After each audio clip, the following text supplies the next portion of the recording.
Good evening, everyone. Welcome to the regular board meeting of April 20th. Welcome to the regular board meeting of the Oak Grove School District on April 20th, 2023. It is now 6:06 p.m. and we have returned from closed session. I hope that everyone had a restful and wonderful break to connect with your loved ones. I want to highlight that we have Earth Day coming up on April 22nd, and we finally see some sunshine in our community. And I hope we'll just soak up that vitamin D and that it translates to just overall positive energy in your classrooms and your homes. And just thank you again for kicking off what I hope is going to be a wonderful last couple weeks of the school year as we approach that end. And then I also just want to highlight that it is Autism Awareness Month. And so I want to thank our special education teachers, our paraeducators, and all the wonderful families and our students for, again, just adding to the diversity and the beauty of Oak Grove School District. During our regular board meeting, there will be many opportunities for the public to address the board. That includes public hearings, public comment, or during a specific agenda item of tonight. If you wish to speak to the board, please complete the online request to speak form or use the raise your hand feature or the in-person speak form when the agenda item is reached. This will help me better manage the meeting. And when it is your turn to speak, the microphone will either be unmuted or you'll be invited up to the podium. And you will have 3 minutes to speak before the microphone is muted. The Brown Act governs meetings of governmental bodies in California. Your comments to the board must be specific to the agenda item that you are addressing. And if there is no specific item, you are welcome to present comments during the public comment. Please note that you are attending a public meeting of the Board of Trustees doing the public's business and that this is not a public forum for public debate. I would be honored to recite the land acknowledgement, but Member Pacheco has kindly requested to continue this reading. I will now pass the land acknowledgement to Member Pacheco.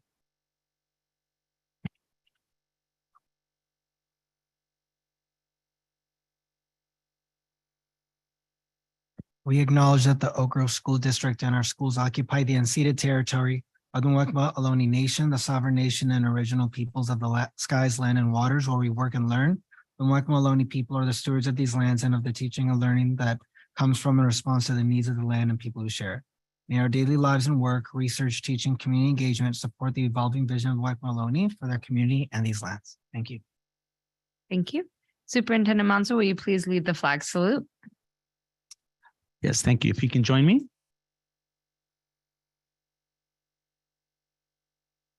Salute, pledge. I pledge allegiance to the flag of the United States of America and to the republic for which it stands, one nation, under God, indivisible, with liberty and justice for all. Thank you, Superintendent Monzo. I will now pass it back to you, Superintendent Monzo, for the superintendent's report and the awards that we have tonight. Thank you, President Hernandez. I'd like to start by acknowledging, unfortunately, a sad situation. Saddened to share, as I think many of you already know, the passing of former board member John Mackey, who passed away on March 25th of 2023. John was a former teacher also at Davis Intermediate School before being elected to the board in 2016. John Mackey was a caring, dedicated board member, committed to each student achievement and ensuring that their potential was met. He was a tireless advocate for equity for all of our students in Oak Grove. John also dedicated his time to teaching the most vulnerable students as a teacher in San Jose Unified School District at Leland High School while working with special needs students. Our condolences go out to the Mackey family. We are honored to have known John and are grateful for his guidance, support, and leadership through his tenure here as in Oak Grove. We have shared with our staff and our Oak Grove communities the significance to our school district through our newsletter and social media platforms. And I'm sure that all of us extend a level of condolences to the Mackey family. If you can join me just in a moment of silence.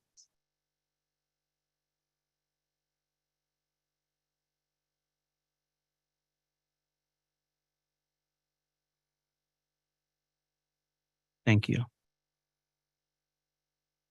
On a lighter note, like to acknowledge a milestone birthday for one of our board members. Well, let's just say President Hernandez is a milestone birthday beyond age 21. And we'll leave it at that. So I hope you have a wonderful celebration with friends and family and enjoy the time for you as well as you celebrate that special day. Also, congratulations to Trustee Jorge Pacheco Jr. for being elected to the Delegate Assembly for our area. Know that you'll represent not only our district, but our the region that you will be representing for this area as well. So congratulations. Had an opportunity to visit a number of school sites during an executive team visit at Stipe, at Indigo, Taylor, Christopher, and looking forward to visiting Ledesma here in the near future, as well as just recently visited Edenvale. And so thank you for the warm welcome and reception as we have visited your classrooms and all the great things that are happening in our classrooms with our students and teachers. We recently also celebrated Every Student Succeeding Award. On April 3rd, our OGMA, Oak Grove Management Association, held its, I believe, 29th annual celebration of the Every Student Succeeding Award. And I want to thank President Hernandez for helping us celebrate that event on that evening. We also just on Tuesday had a celebration of bilingualism where we honored the reclassification of 236 students in our district, which is just incredible. I want to congratulate not just the students, but all of our teachers that have absolutely the reason for that opportunity of reclassification. And as you're probably all aware, our students that reclassified are our highest performing students in the district. And so it is absolutely a tremendous accomplishment when students are reclassified as English proficient. And because not only do they do well for a long time. They sustain that academic benefit for a long time as well. And so congratulations to all of our staff, all of our schools, and that celebration of accomplishment for our students in our school community. Earlier today, also had the opportunity to meet with our Student Advisory Council, which are our representatives from each of our schools. Our student advisory, our presidents from the elementaries, and then also our intermediate schools. And we had guest speakers today from Oak Grove High School, the counseling department, that talked about, what's next for students. What should they start preparing for as they see their trajectory beyond Oak Grove Elementary School District, our elementary and into high school, but beyond high school, what are things that are important for them to consider and prepare for as they move forward? So I want to thank the counseling department from Oak Grove High School for taking time to support us with that activity. Today is also Volunteer Appreciation Day, and we recognize that volunteers provide assistance to our school every day that enrich the educational experience for our students throughout the district. And in recognition of that, it's fitting that today we're also celebrating the 2022-23 Community Involvement Vision Awards that we will celebrate and recognize individuals this evening. The recipients that were selected were selected based on the following criteria. They actively support the Oak Grove School District vision elements in the community at large: student success, communication, quality instruction, maximum use of resources, exemplary staff, and innovative spirit. It participates in programs, organizations, and activities which make our community a better place for children and makes a significant positive contribution to Oak Grove School District schools, educational community, and the community at large. So all of the recipients have received their certificates already. We'll be calling whoever is here today. We want to welcome them to come up and be recognized by our board, which will be standing below. And we'll take a group picture individually, and then an individual picture and a group picture at the end. And then we'll also be sharing that information on our website and our social media accounts as well to broadly recognize the accomplishments of the recipients today. And so, board, if I could ask for you to come down from the dais, and the rotation will go from my right, which is your left, this way, and then back out. Okay. And I want to be part of the handshaking, so I'm going to take my computer.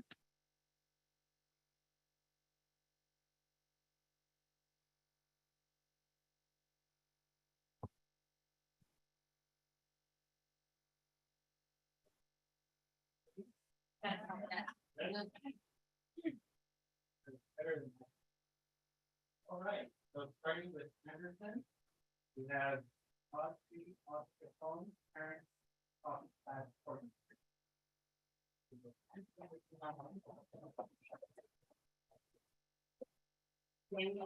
Katie Aronson,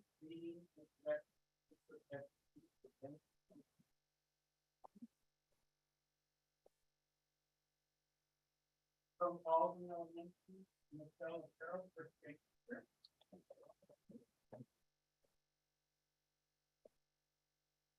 Now, Adam here, Laura, we have added as a STEM teacher. From Christopher Elementary is Roluna, community liaison.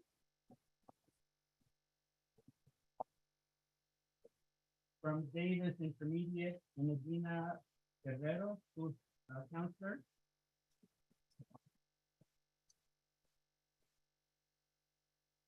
From Del Roble Elementary, Katie Oyoi.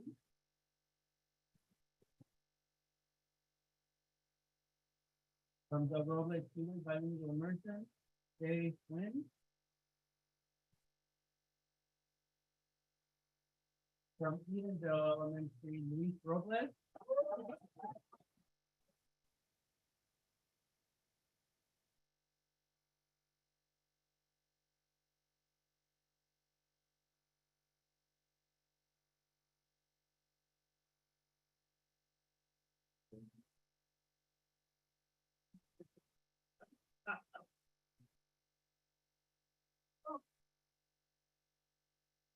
All right.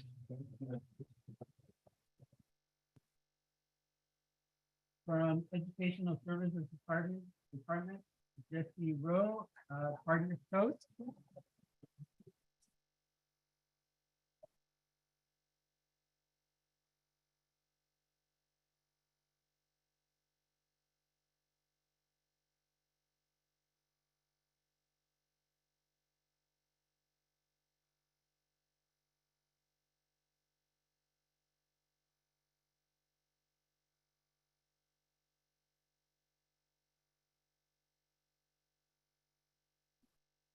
And Felix Murray, community member.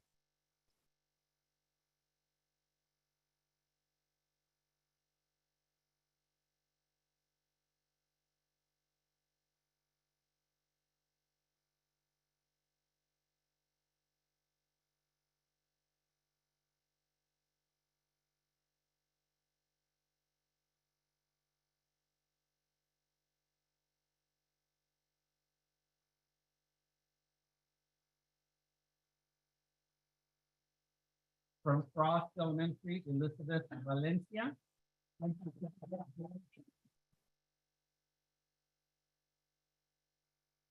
From Hayes Elementary, Dorothy Sanders, RC Instructional Assistant.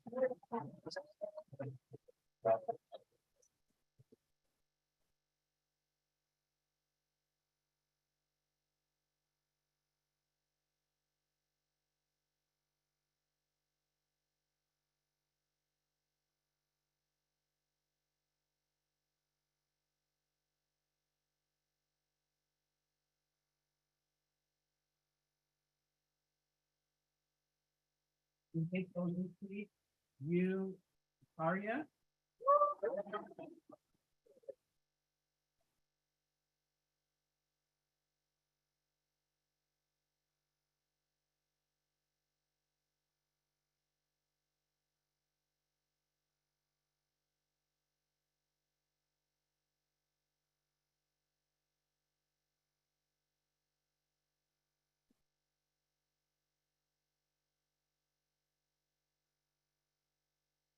From Herman Intermediate and Adventure Program, Kelly Sprout, School Secretary.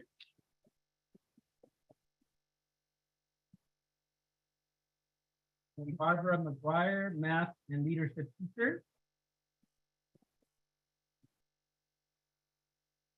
From Indigo School, Christy Turner, long-term substitute and parent volunteer.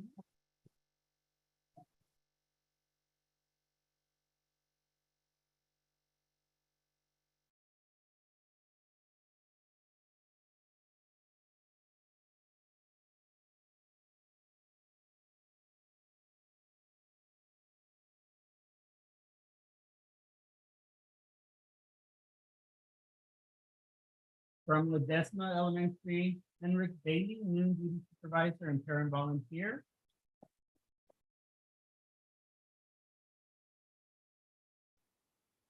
From Oak Ridge Elementary, Don Ellis, parking lot monitor and noon duty volunteer.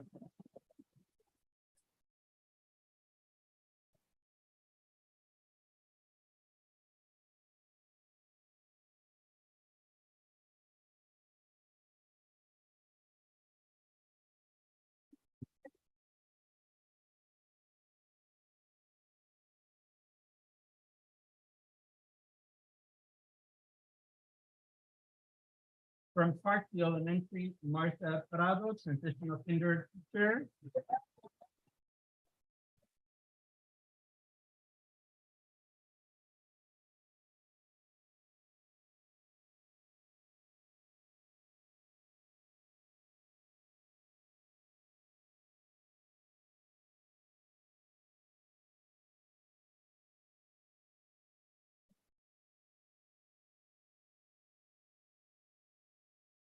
And also from Parkview, Joy Clark, kindergarten teacher.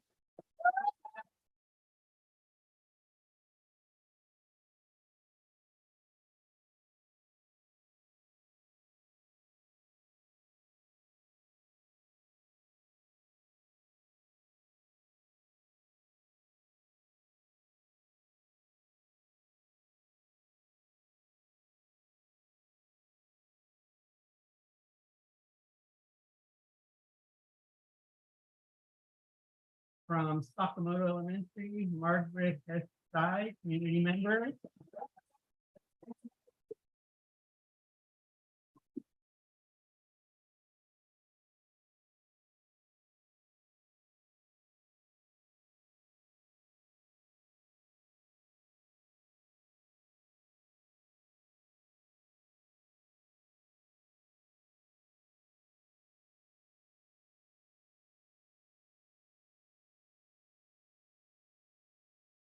From Sakamoto, from Santa Teresa Elementary, excuse me.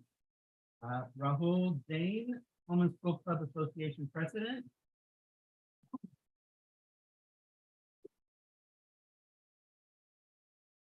From Phoenix Side Elementary, John Amini.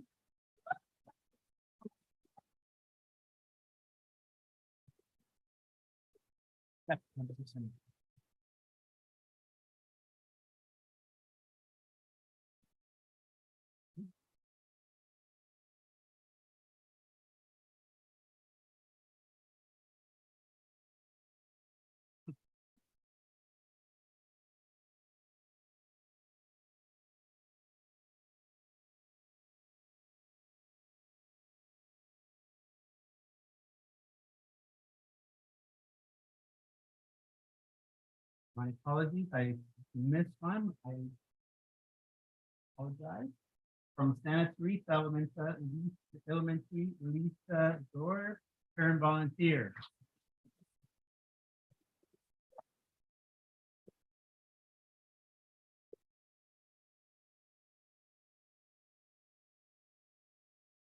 It's okay. Don't worry.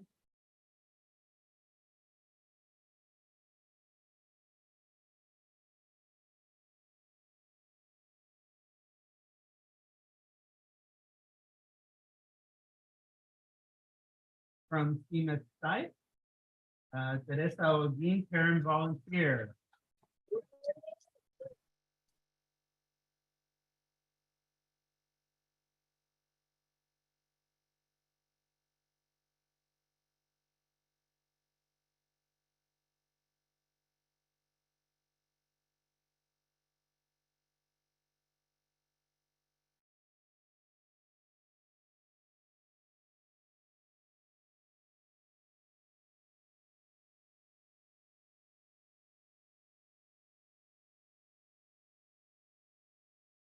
And from Taylor Elementary, Marcy Nagatani, third grade teacher.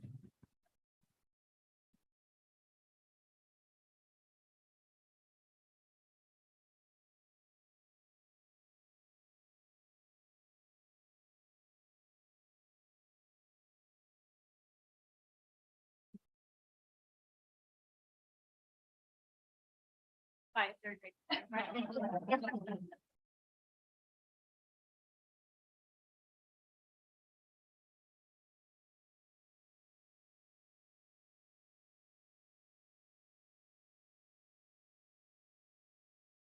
If we can have all of the recipients come back up, we're gonna take the group picture.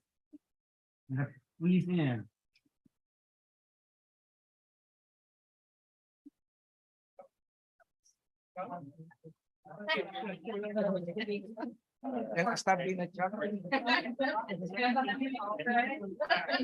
Congratulations. I saw my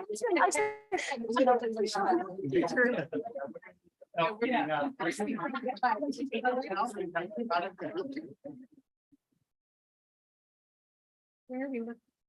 And then everywhere.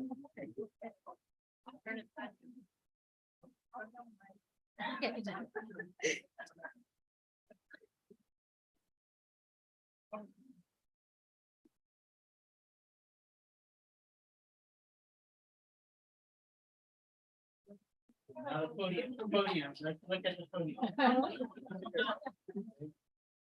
Thank you.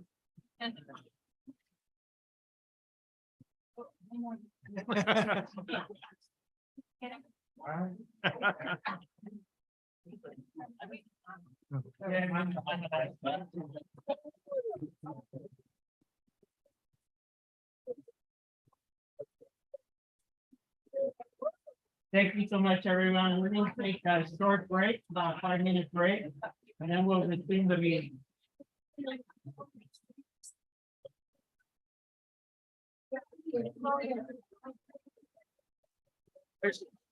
Night. Good.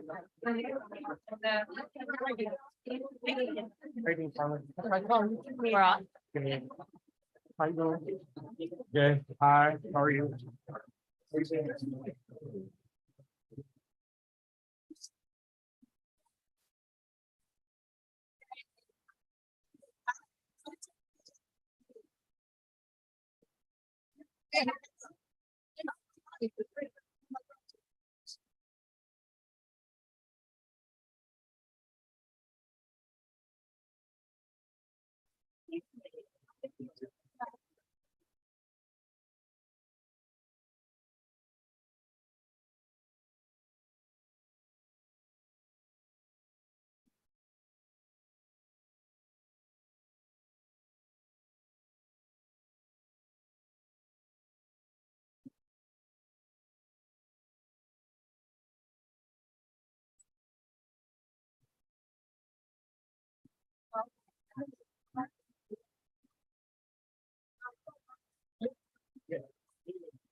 How you doing?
All right.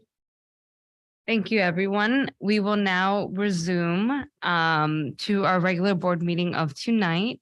We left off closing the superintendent's report with all the fabulous awardees. So again, congratulations to them. And thank you all so much for your service to our community. That does bring us to the item of closed session report. The board did meet in closed session this evening to discuss public employee performance evaluation of the superintendent, and no action was taken. Public employee discipline, release dismissal, government code section 54957, and no action was taken. And item student discipline, case number 22/23-04.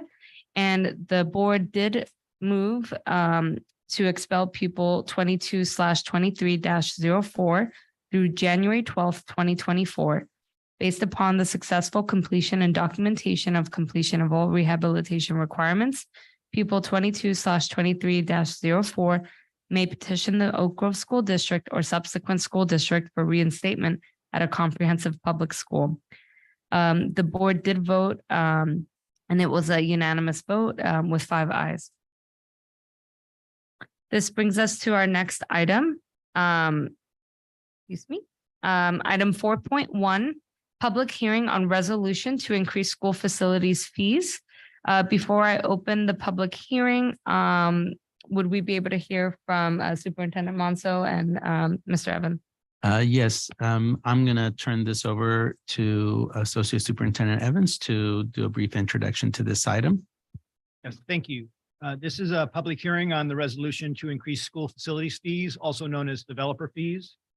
Ed Code 17620 authorizes school districts to collect fees on new developments within the boundaries of the district. And the purpose is to mitigate the impact of the enrollment from those new developments.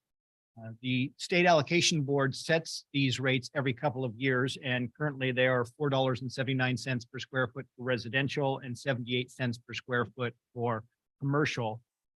Because we share our students with the Eastside Union High School District, that's divided 2/3 to Oak Grove and 1/3 to the Eastside Union High School District. So this allocation to the district would be $3.19 per square foot residential for Oak Grove on the residential front, and 52 cents to Oak Grove on the commercial front. So these are studies we do. We work with Jack Schrader and Associates to do a study on the validity of the developer fees. They determine that there is a need for them. These studies also help us in the event there are state bond dollars available for modernization and all. It helps us with our application for state bond dollars as well. So you'll actually pass the resolution on the consent agenda. And if it passes, we will move on and work with the county and the city to implement these developer fees in the next 60 days.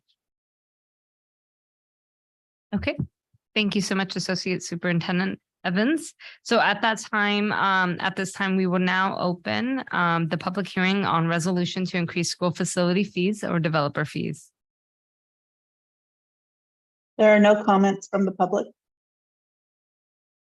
Seeing none in person, I will now close the public hearing on resolution to increase school facilities fees.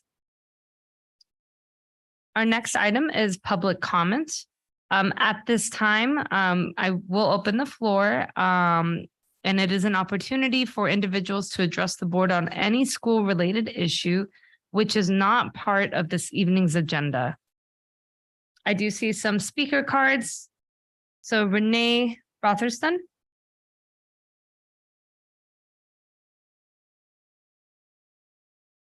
Good evening.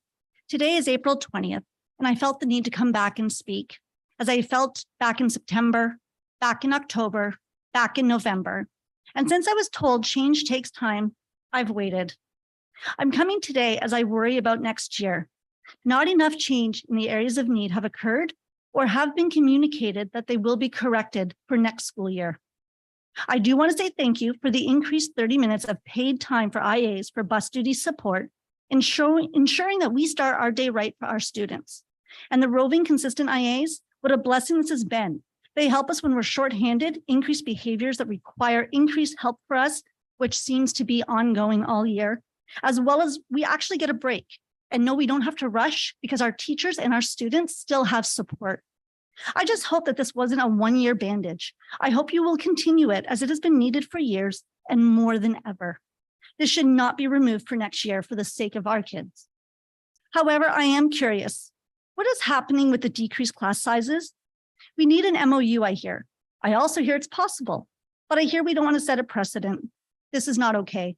I'm now hearing our parents say, we notice that these classrooms are not small classes like we were promised. What's happening with our proper student placement? Our experienced trained teachers need to be listened to and heard, not a 12-step process that takes 30 to 90 days. This is not effective. We still have 2 students waiting to get the support that we started asking for in October. What is happening to the increased resources for classrooms due to the increased behaviors, academic needs? We need proper seating, cool-off spaces, manipulatives. What is happening to the increased support for IAs and one-on-one training? More than just our standard year after year, twice a year, I might add, for training. We hear the same message. We don't get training in autistic training. We don't get our TCI training, but we do hire to outside agencies and bring in outside RBTs. We already do the role they do. This was not a fix. This was a bandage. It's not a solution. What is happening to the assessment team for when there's an immediate need? Where is the increased one-on-one support for the students who need that? Our staff are working in multiple roles. We are being asked to choose who gets help first. I am still working at times as a one-on-one and an IA, and I am not the only one. Recently, a poll was taken at a meeting to discuss services, what is needed, and what it created wasn't actually a solution. It created, and I will quote, "Wow, I feel like we're being pitted against each other as who gets what next year." Not a great feeling. Not all staff was at that meeting either. It said all SPED staff, but no IA was present. This is a topic that affected us highly. The morale is low, the respect is not felt. We are not being heard, and therefore our students are not getting what they deserve. Again, it is April. We want to do our best. We want to do the work, but we need the time, the staff, and we need to be heard. Otherwise, 2023 and 2024 is going to be another rough year for our students. Again, can you please listen? We need time, we need help, and we are willing to do the work. We don't need an outside agency. We need support for your staff. Thank you.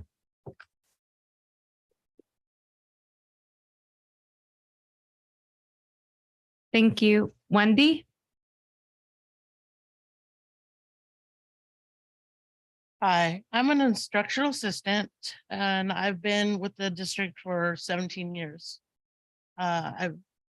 Until this last year, I've been a one-on-one for 16 of those years. So I know what a one-on-one position is all about. And I finally became an IA this year. It was like the dream job for me. With that said, I'm doing the job of 2 people. I'm an IA and a one-on-one. I have a student that has physical limitations, not behavioral, not academic, physical. Sadly, unfortunately, she can't help it and she'll have those limitations for her whole life. I'm put in a position to be her one-on-one when she needs assistance with feminine hygiene issues, walking through the campus, getting around, break and lunch. She needs help carrying her lunch. She needs help getting her card, where to go daily. I have 10+ other students that I have to make a choice. Do I leave them and help her? Or do I leave her on her own and go help the other 10? Not fair to any of them, and it's not safe. It shouldn't be this way. For someone that has physical limitations, it should be automatic. It should not be, let's wait and see. Let's evaluate. She's been with us since late November. It's April. The other thing I wanted to add is that with this 30-minute time period that you've added to IAs, it seems that it's like a year-by-year thing. Why aren't we at this point, after several years, keeping the 30 minutes as an automatic? Our students our teachers need our support before school. And we need that time to do other things at the same time. Thank you.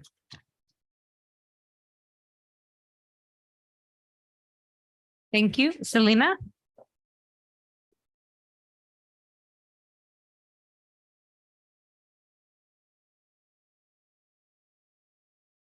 Thank you. My name is Selena Bryant. I work at the autism program at Parkview Elementary. I come to you today extremely frustrated and disheartened.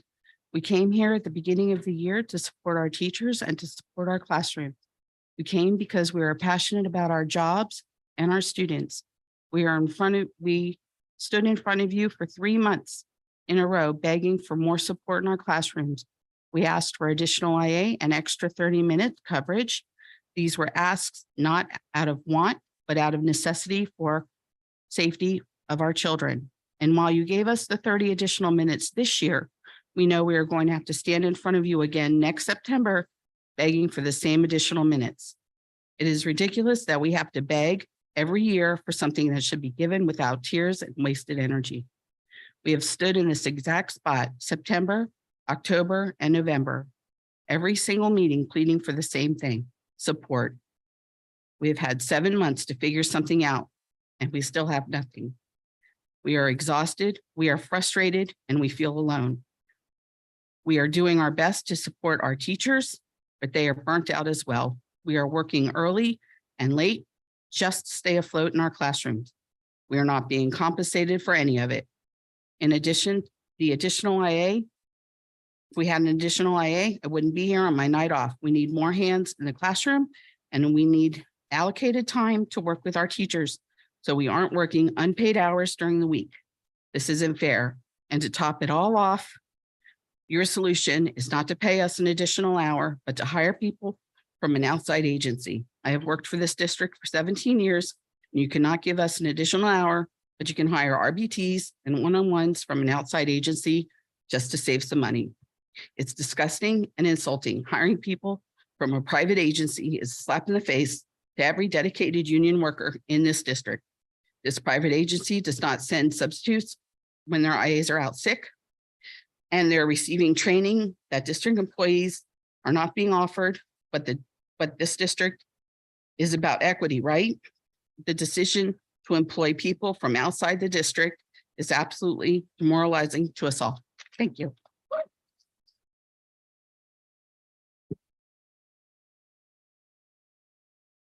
Thank you. Bob?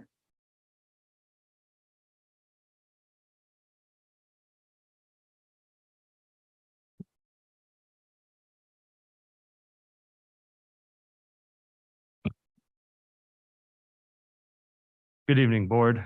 I'm standing here before you. I was going to remind you about some of what was said in special education at the beginning of the school year, but these folks before me have done that.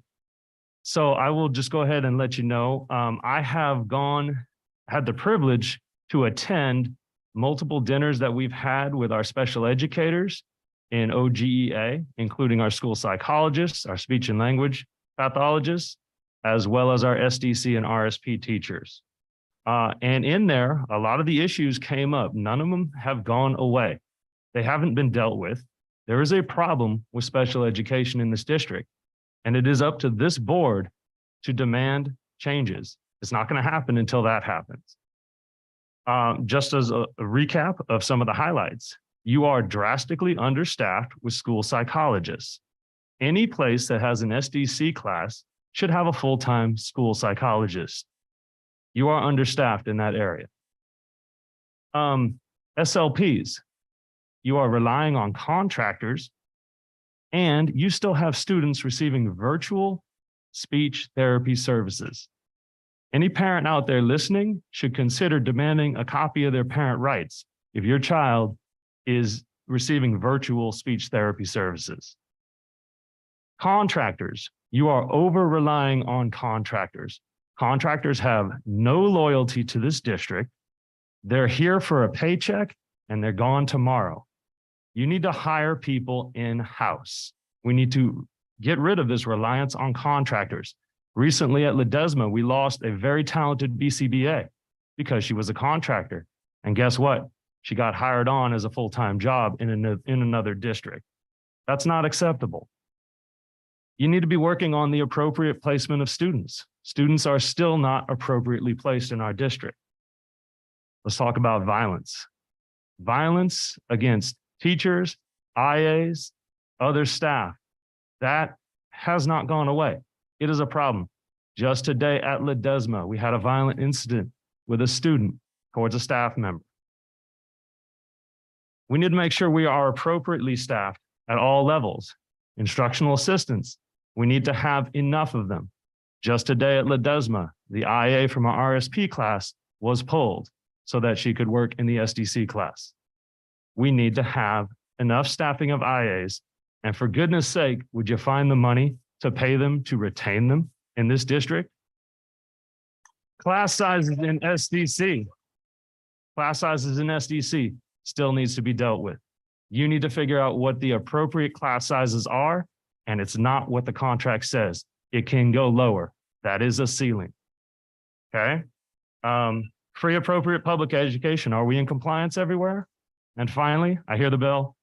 Make sure you retain your special educators. That's a problem.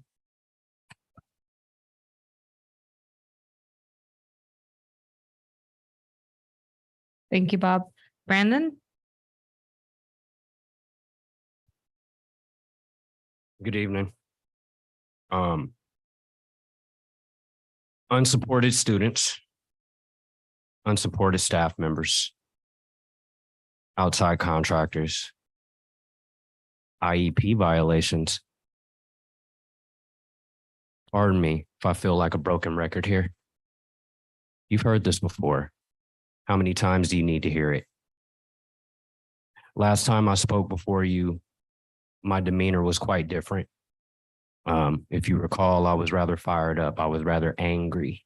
That fire was fueled by hope, though. And it was fueled by hope that maybe you guys would begin to hear us and maybe begin to make the change in the right direction. Right now, that fire still burns, but the feeling is quite different. Rather than being angry and fired up, I'm just sad. I am. More than that, I'm discouraged. Last time I asked you if you gave a damn. I'm not going to ask you that this time. I think I know the answer to that.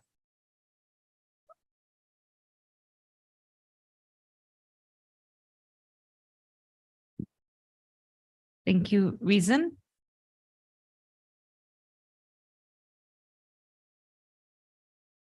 Hi, my name is Reason Rojas. I am a parent at Hayes Elementary. I'm also involved with the Hayes Home and School Club. And I'm just coming today to share my concerns about bullying in schools. It hasn't happened to my son specifically, but I have friends whose kids are very close friends with my son who've been bullied. On the same kid being bullied on numerous occasions. And it seems as though the behavior continues to repeat and there really aren't any consequences. So I just come before you to share my concerns as a concerned parent and want to ask what the district, what you can do to assist schools in ensuring that bullying is, an important topic and is top of mind for, the educators and those in place of leadership roles to actually, follow the PBIS steps and the disciplinary processes so that students can not repeat the process of bullying. So those are my comments today. Thank you. Thank you. That does conclude the in-person comments. Rochelle, are there any online? Val Wood. Thank you. So you've heard this quite a few times, but I'm going to put out my pitch yet again. Special education staff members are a unique and special brand of educator. We have students that cuss at us, tell us they hate us, spit on us, bite us, throw books at us, throw chairs at us, and a myriad of other aggressive acts daily. We don't take that personally. We know that if the kid had a choice, they and their parents wouldn't choose to have such extreme learning and behavior challenges. It isn't the kid's fault that they can't control their anger, their frustration, their inability to communicate their basic wants and needs. We work with their child and their families to help them better able to communicate, to manage those big feelings. We strive to improve their quality of life and teach them academics when we can. What we do take personally is a district that doesn't seem to understand just how dangerous our jobs have become. Staff members on multiple campuses are assaulted daily by students. Site administrators generally do what they can to help in these situations, but it's not an easy, quick fix. We take it very personally when the hours of RBTs, those registered behavior technicians, are cut. They have very detailed and extensive training on de-escalation and behavior management techniques. They and the ABA staffers provided an invaluable service to our classrooms, but they're an outside provider. And our staff members' hours are being cut. Our CSEA teammates are trained and educated in basic classroom management, in providing instruction to our students. They are beyond invaluable to our classes. They are the glue that holds us together. But they're not trained for the level of behavior we're experiencing in our classrooms, and their hours are cut and limited. I really don't think y'all understand just how extensive our job is, and I don't have the time to list everything that we do for our students, but suffice it to say, we do a whole lot more than just academics. Our jobs have become dangerous. Staff are unable and or unwilling to put their mental and physical health at risk. We love helping kids leave our classes a better version of themselves than when they entered our room. We need more support, not less. Full-day instructional assistants in all SDC classes, full-week psychologists at SDC Strand campuses, more psychs and counselors on the campuses. They'll help with those bullying issues. More psychs at the preschool levels, more RBTs and ABA, or train our staff in that. Relevant training for our staff, smaller class sizes, meaningful curriculum. Our students, not just the ones with challenging behaviors, have the right to a free and appropriate public education. Watching their teacher get hit by another student or having to have to clear their class when a peer trashes the room do not qualify as appropriate. Our students and the staff are experiencing trauma and are missing out on vital instructional minutes because we don't have the level of support we need in our classrooms. Yes, we are. That concludes virtual public comment. All right. Thank you so much. Okay. That brings us to item 5.2, employee bargaining unit comment. Tonight, we'll start off with President Berlin.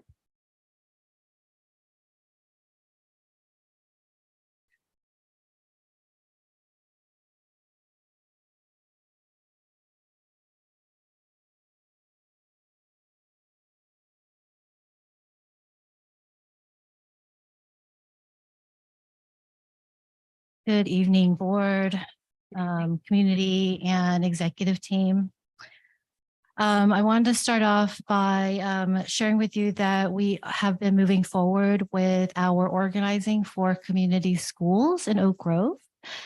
We did have successful forum and discussion at Christopher School. Our next event will be at Eden Vale, and it's going to be for our families. We'll have, we are hosting it at Eden Vale, and I have had conversations with Superintendent Monzo, and we're going to be co-hosting. So we'll have further discussion about that. So it will be on May 10th from 6 o'clock to 7:30. We are able to invite only 2 board members to that event to make sure that we don't violate the Brown Act. So we have invited Trustee Diego Martinez, and we would also like to extend the invitation to Board President Carla Hernandez. The purpose of having it for our families is to share with them what the community schools model is, what it can be in terms of shared decision-making for that particular school,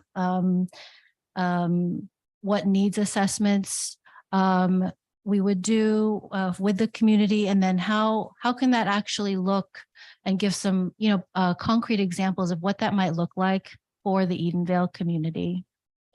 We'll also serve a light dinner, and we will also provide childcare. Right now, we're working on a good system for families to be able to RSVP to the event. I'll reach out with more details, and then of course afterwards I can share what the turnout or the outcome was at the next board meeting. So for special ed, I do have some other things to share. We have signed a couple of, because our contract is closed for the next few years, we have signed 2 memorandums of understanding with particular groups in our special ed community. One impacts our speech language pathologists for preschool and K-8. If they go over their caseload, they will receive pupil placement funds, which was a big win for this year. So that, I'm not sure if you all know, but for MOUs, those expire at the end of the year. And then we do reevaluate it for the next year to see if that's something that we can do again, if it was functional, if it was effective. And then when we open up the contract, that can be something that we can memorialize in the contract through negotiations. The second MOU is one that we have just signed just today, and this is an MOU that provides a stipend for SLPs who will be supervising clinical fellows. And in case you're not sure what a clinical fellow is, that's the label that you have after you've done your clinical practicum and your academics in speech language pathology. So you are already hired on as a clinical fellow, and you're getting supervised through hours and having mentorship.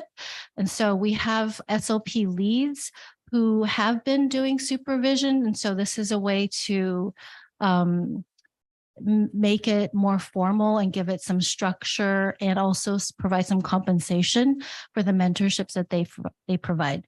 We do already have something similar with our teachers who are not ELTPs, but they are mentoring induction teachers, so teachers within the first 2 years of in education.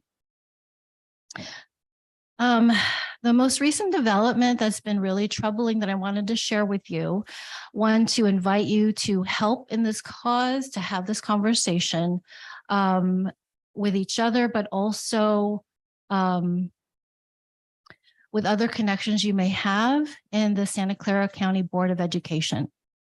The most recent development that I have learned is that the county will no longer be taking our referrals. So for us, there are different levels of where students are placed in special education. You will have non-categorical, you have categorical, and then you do have the therapeutic. And then after that, there is some county placement, and then possibly non-public school placement. And so if there are students that are present a particular profile that do not meet the category of the therapeutic for ED program, or our autism program or non-categorical classes, they do get a referral to a county program. Those county programs have smaller class sizes, and there is more support for students. And of course, that goes into their IEP, and families have to be amenable to that placement. So the county is no longer accepting our referrals. The last time I was here, I had mentioned that there was about 8 to 9 students who are not receiving FAPE. There's some in education limbo. So just another level to it is that the county is also sending back kids who we have already referred.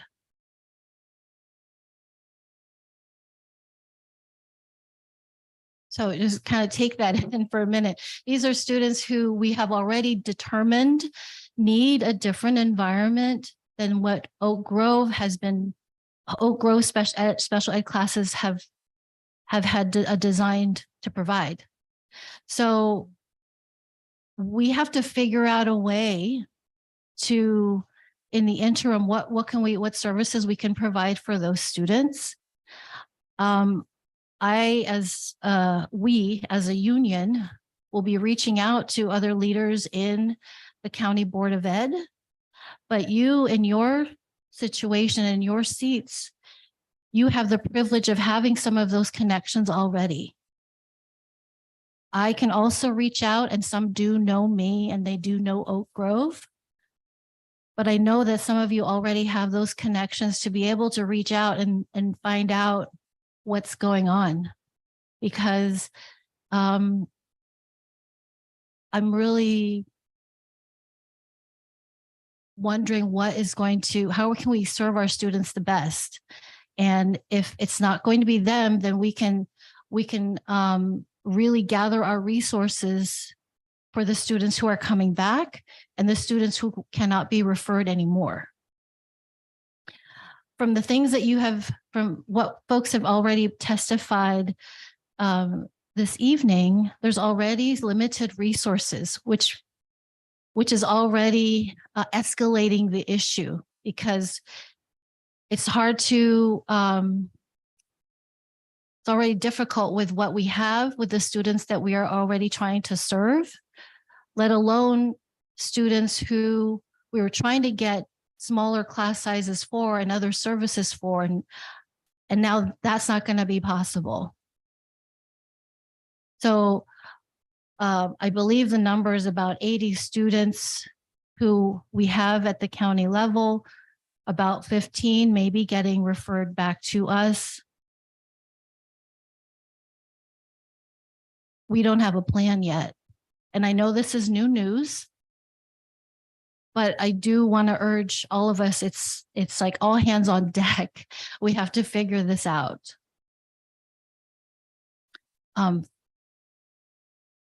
So I really want to urge you, whoever is in this room, if you know folks who are at the county and you have some connections, I'm trying to actually determine what the rationale was for that action. And it's really hard to understand that. Kids are not pawns, and that's what it's feeling like. They're going back and forth. That's a sad place to be. As an educator, that makes my heart really sad.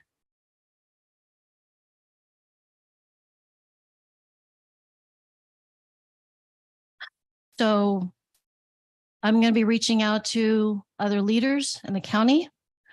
I would invite you to do the same. I will be requesting some meetings to have some answers and brainstorm some solutions, but also at the same time, us as a community need to figure out our own, just in case that doesn't pan out, we have to have a plan B for our students. And what it sounds like from what folks here have already shared, we're already struggling with the resources that we have. It's a small piece of pie that we're trying to divide in many ways, understood. Special education is not, it is a very heavy category in terms of staffing. So we do have to kind of reprioritize and rethink and be really creative with what we're doing.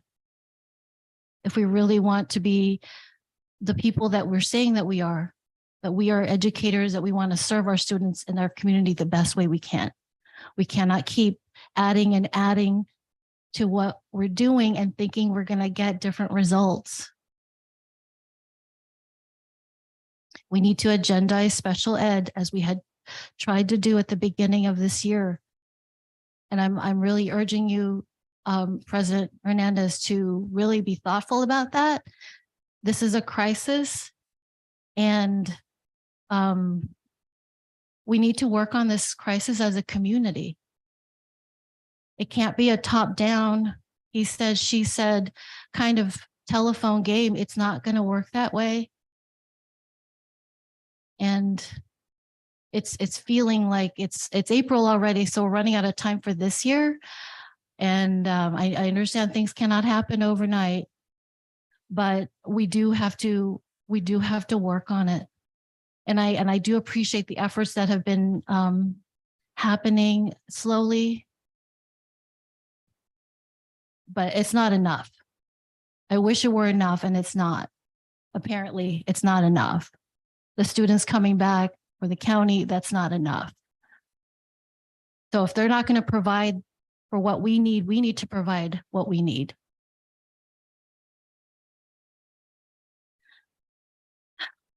On another note,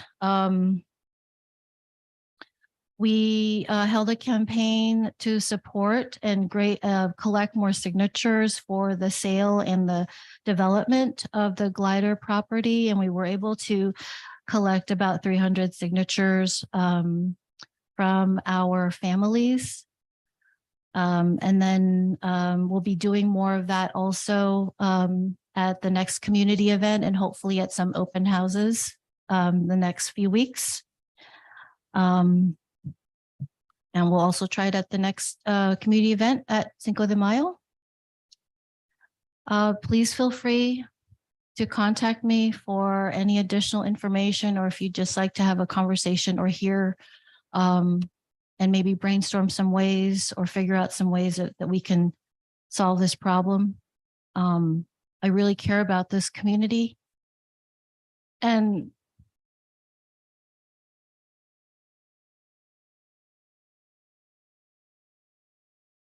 I imagine that you as a school board member also care, or else you would not have run.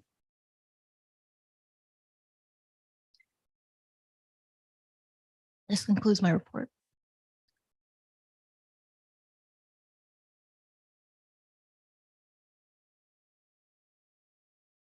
Thank you, President Bruin. All right. CSCA.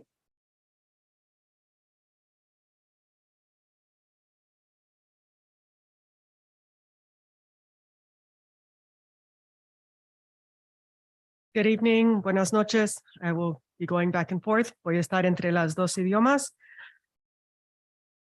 I have been a parent here at Oak Grove for over 10 years. I've been an employee for 5, and I'm honored to be the president of CSEA. I just want to go back to why my family chose to move here, what the Oak Grove School District mission is: to ensure every child's potential is achieved. El misión de Oak Grove School District es para asegurar que se alcance el potencial de cada niño. After listening, not just tonight, but at all the past board meetings, this is not happening in the special education classrooms. Escuchando todo lo que nos han dicho hoy por la noche y los otros noches, esto no está pasando en las clases de educación especial. It is disheartening. I do say, after hearing everything, and I take it to heart and I make my notes, the HR department and the SPED department have been working collaboratively with me, and I do thank everyone for that. And on that note, hearing back and forth about the outsourcing, I am happy to announce that as of today, we are moving forward with making a new classified position for the registered behavior therapist. So that is a step forward. It's not going to stop there, though. We do have to take into account everything else that has been said. We're here for the kids, for these students. We need to make sure that we are there for them, that we're providing them with everything they need. They can't receive that if the IAs are not getting everything they need, if the teachers are not getting everything they need, if the classrooms aren't getting everything they need.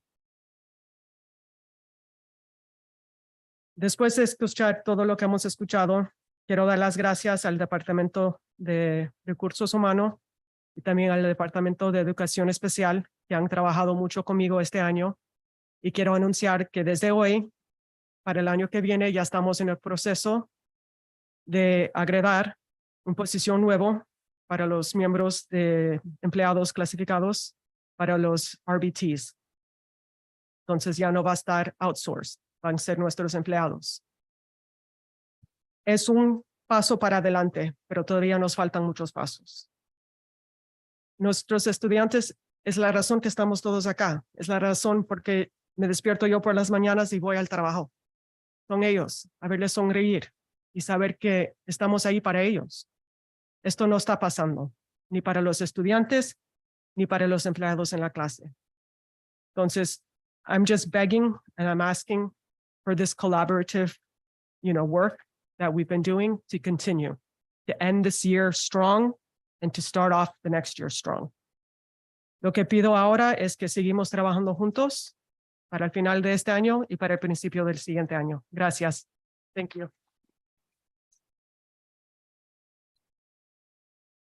Thank you, President Arellano. That does conclude the bargaining unit comment. Oh, are we connected?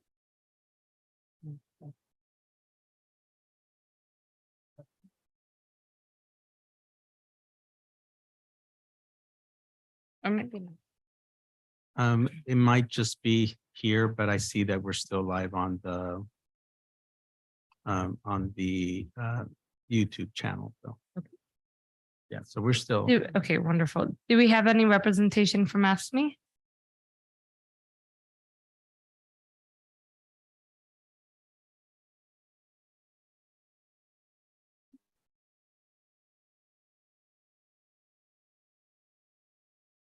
All right. If we do, we can come back to your comments. For now, we will go ahead and conclude bargaining unit comment and move on to the consent agenda. Superintendent Monso. yes, I'd like to request that the board approve the consent agenda items as presented.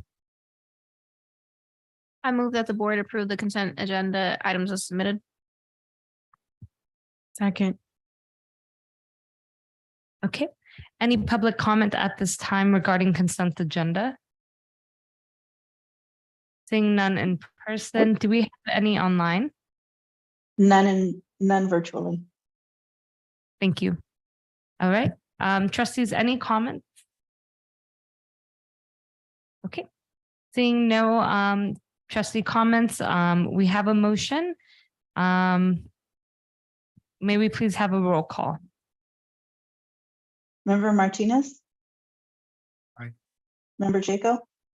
Aye. Member Pacheco? Absent for the moment, if you can continue. Vice President Gonzalez? Aye. President Hernandez? Aye. Motion carries, one temporarily absent. Thank you. I also want to just highlight and thank Jennifer Ye, who has donated $500 to our cross-country athletics program in honor of her former teacher and coach, the late Mr. Tom Benninger. So thank you. This does bring us to our first action item of the night, resolution number. Oh, I'm so sorry. That's right. Thank you. All right. So we're actually going to go to our information items. Is that 7.1 then now the enrollment projection update? Correct. So we'll move to 7.1, which is enrollment projection update. And we have Tom Williams here. And as we introduce him and have Mr. Mark Evans do further introduction, we're working on the presentation that come up. Mr. Kasimi, are we working on? Can I make a suggestion? Maybe we should wait on me till that's working.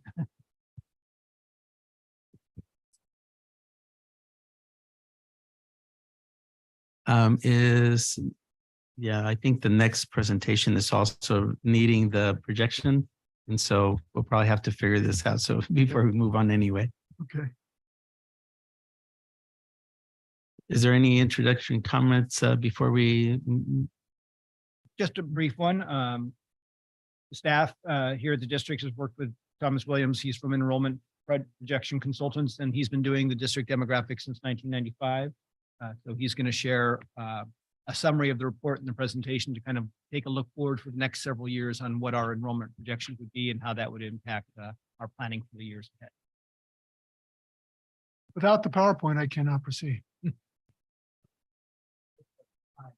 Okay, so.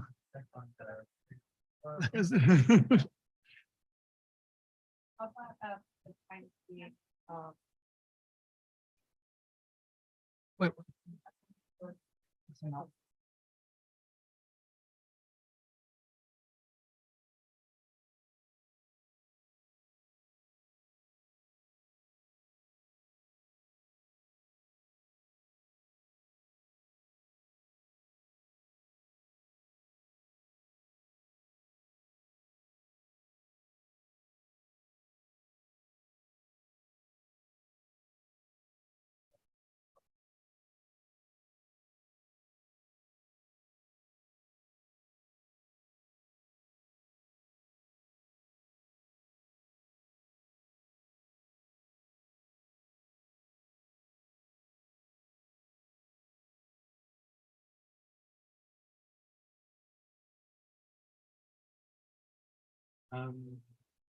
You'd like that would be best if we Mhm. motion to go back to the original action.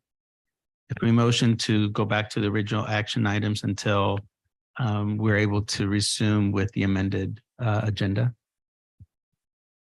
I move that the board move forward with the original action item 7.1 until we're able to Until we, yes. Until, action item. Second. Okay. So we will go ahead then and look at our first action item of the night. Resolution number 1431 -0423 in recognition of Day of the Teacher. like to start with just having this item introduced by our Assistant Superintendent Chaitis, and then I'll make comments as well. All right, thank you, Superintendent Monzo and President Hernandez. I'm very happy, excited to bring this resolution to the board for approval on recognition of Day of the Teacher on May 10th, 2023, and that is in our state of California. Teachers play a crucial role in educating and shaping our children, the future leaders of our community and country. The impact of teachers extends beyond the classroom as they contribute to the development of well-informed, engaged citizens who are equipped to address the challenges of the future. California's Day of the Teacher has its roots in the community and is patterned after the celebration of the traditional El Día del Maestro, which is observed in Mexico and Latin American countries. Our California's Day of the Teacher arose out of legislation co-sponsored by CTA and the Association of Mexican American Educators in 1982. Since then, this event honors the instructional excellence in our public schools, community colleges, and universities. So I am here tonight and recommend that the Board of Trustees approve the resolution for the Day of the Teacher. And just to add and echo our continued commitment as requested by our bargaining unit groups to continue to come to the table in an effort of collaboration and problem solving and how we best do this work, particularly as we support our classroom teachers and also the staff that support our classroom teachers with our classified staff as well. So like to also echo that recommendation to approve resolution number 1431-0423. Okay, thank you. Are there any public comments at this time? There are no virtual comments. Okay, thank you. Seeing none in person, are there any questions or comments from trustees? Okay. Seeing none, may I please have a first and a second? I move to approve the resolution as presented. Second. Okay, thank you. We have a first and a second. May I please have a roll call vote? Member Martinez, Aye. Member Jaco, Aye. Member Pacheco, Aye. Vice President Gonzalez, Aye. President Hernandez, Aye. motion carries. Wonderful. Thank you so much. We will now proceed to action item 7.2.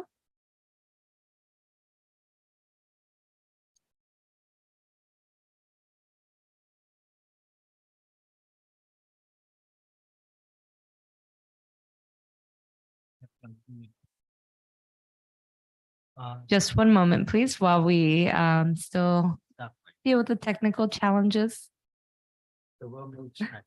Well, as we're working on that, we'll move to the 7.2? second 7.2 resolution, school bus driver, Thank you. Associate Superintendent Evans. All right. Yes. Yes, resolution 1433-04/23 is intended to designate April 25th, 2023 as Bus Drivers Day. The purpose is to draw special public attention to our school bus drivers and their continued and excellent services to pupils in California. The California legislature set aside the fourth Tuesday of April to officiate School Bus Drivers Day. And it's just meant to kind of express our appreciation to the state school bus drivers for safely transporting students to and from school and to other school activities, helping special needs students board buses, delivering students safely home to parents at the end of the day.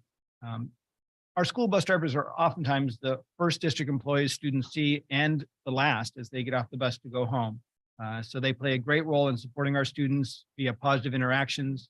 And this resolution designates the district recognition of School Bus Drivers Day on Tuesday, April 25th of this year. And we recommend that the board approve that resolution. And if so, the executive team will move forward with celebrating them on that Tuesday, the 25th. Wonderful. Thank you. Are there any public comments at this time? There are no virtual comments. I see none in person. Any questions or comments from trustees? All right. May I please have a first and a second for a motion? I move that the Board of Trustees approve this resolution. I second. We have a first and a second. May I please have a roll call vote? Member Martinez, Aye. Member Jaco, Aye. Member Pacheco, Aye. Vice President Gonzalez, Aye. President Hernandez, Aye. motion carries. Thank you so much. It does seem like we have the projected enrollments presentation up online as well as in person. Okay, so we'll do a take 2 or take 3 with our presenter, Tom Williams. And then are you the driver? Okay, so yeah, so Tom, if you can just let us know when you want to go to the next slide. Will do. As Associate Superintendent Evans said, I've been doing this for this district since 1995. I've actually been doing this since 85. I've worked for over 70 school districts with more than 400 studies at this point. I've long since lost track. The type of analyses I do is at a very detailed level. I actually analyze where the kids are coming from and where those trends are changing, whether it's low income apartments or expensive condos or small detached homes or large detached homes. Not because I care whether a kid is rich or poor, but because I want to understand where the enrollment is changing the most and evaluate that for its likelihood to continue or not in the forecast. In the case of this district, in the first study and most districts, I literally drove every block of every street. They originally divide the district up into planning areas, which let me analyze where your kids are coming from in the past and likely coming from in the future. Having said that, go to the next slide, please. Thank you. Okay, I'm going to be reading this sideways. I apologize for that, but this is out of the written report you've seen. It's a slightly summarized version of the summary, but I'll quickly read it. The total Oak Grove School District enrollment fell by a smaller amount this year than in most recent years, as was forecast from a year ago. But there's some key factors in the latest data that warrants projecting a lower total in the future than in past reports. This year's OGSD kindergarten class is the smallest in decades. 2 previous kindergarten enrollments are also lower than any before then in decades. The current TK total from the traditional 3-month birth date eligibility period is also far below any other comparable period, with the TK totals in the 2 prior years also being lower than any before that. These are all really scary numbers for the trends. While the pandemic is a factor in the low kindergarten and TK amounts in 2020 and 2021, by which I mean the fall of those years, it should not be a major factor this year now that the worst of the pandemic's impacts have ended. And the birth totals in the local zip codes have dropped significantly in recent years. These findings strongly indicate continued low kindergarten totals during the 5-year forecast period. I want to quickly add, this is not unique to you. This is going on all over Silicon Valley. There are very few districts that are not finding the same findings. Now proceed to the second bullet. Projected total enrollments compared to the current figure declined by 142 to next fall, over 403 years and around 805 years. As significant as these reductions are, they are a much slower rate than the loss of nearly 900 students just in the last 3 years. And then the third bullet, this decline is concentrated in different grade levels during the forecast period. The changes forecast for next year are a decline by 164 elementary students and a gain of 22 intermediate school students. The latter is due to the current student distribution of the grades, with a relatively small 8th grade class graduating and a relatively large 6th grade class coming up to the intermediate level. Thereafter, however, the decline shifts to more of the elementary students. And the estimates for 5 years hence are about 600 fewer elementary students and about 230 fewer intermediate students. So for next year, we have an anomaly because of the current student distribution, but thereafter is actually on a per grade basis, a bigger head at the intermediate level than it is at the elementary. That makes sense to everybody. Okay, next slide, please. Thank you. Okay.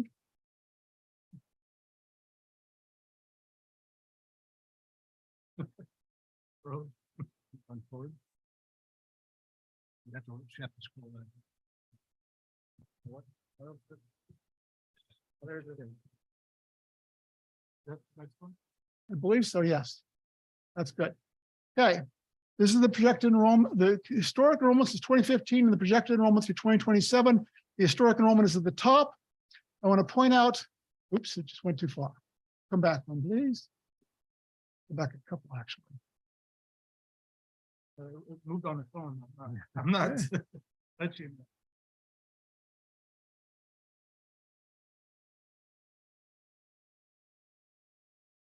We'll just wait and see if it does one more. I'll be nice.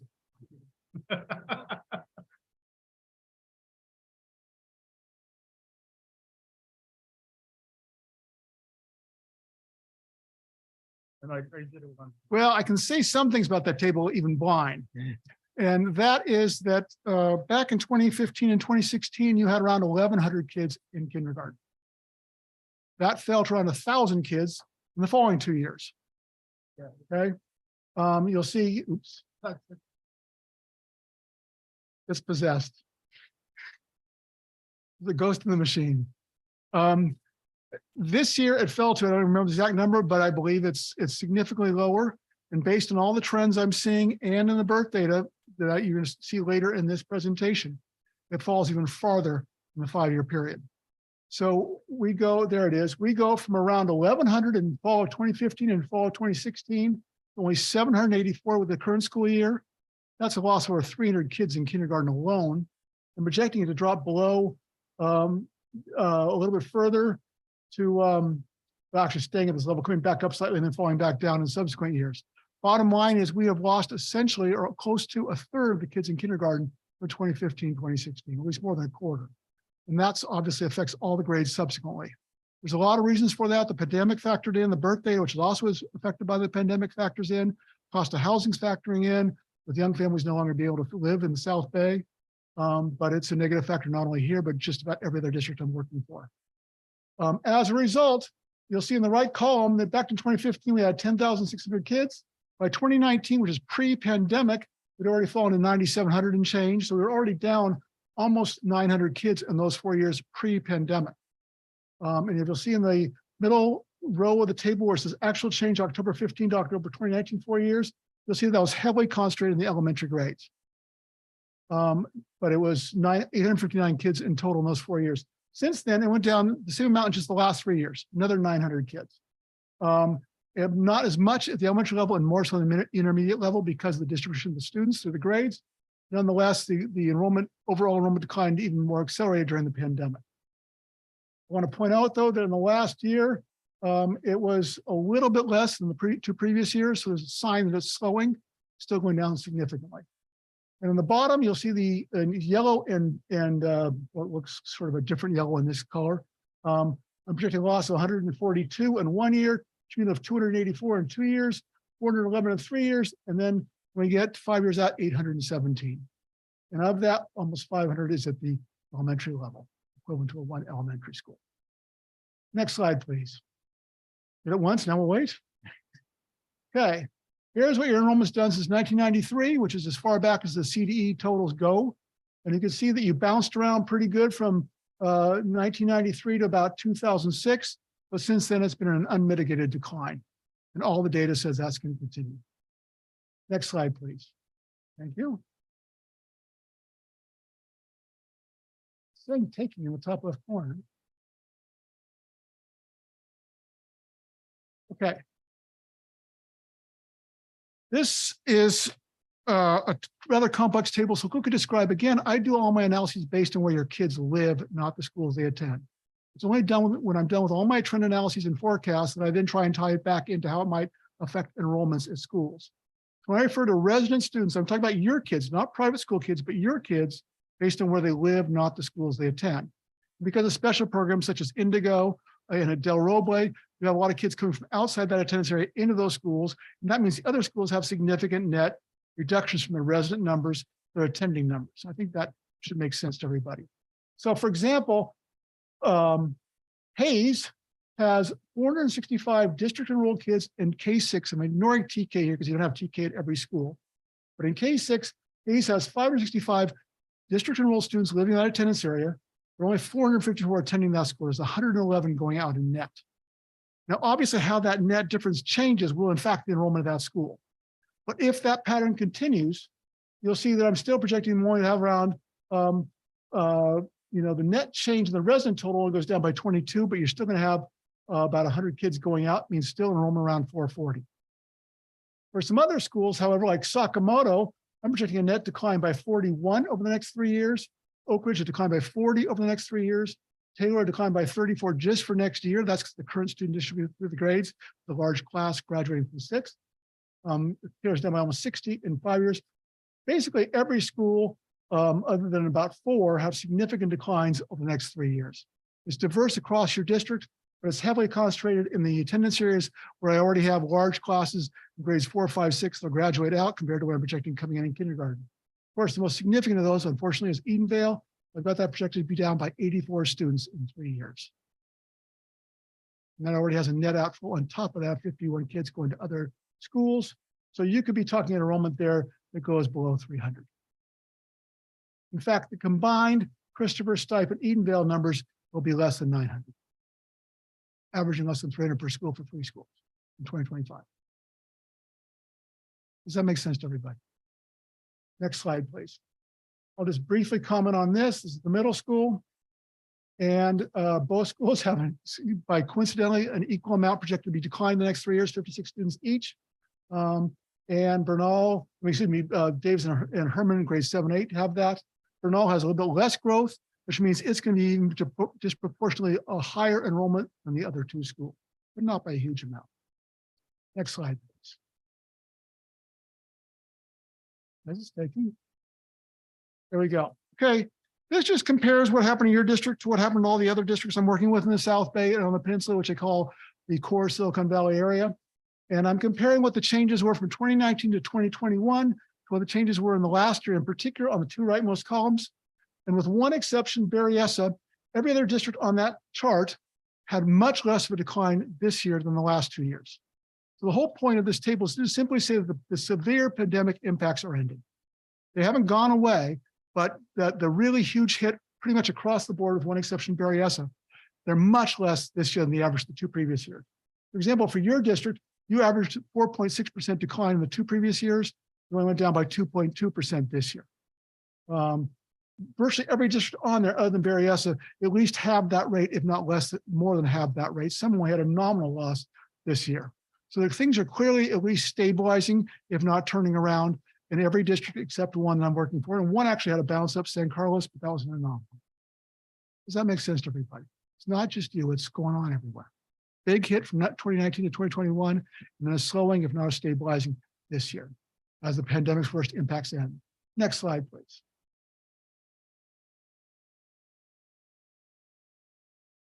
Okay.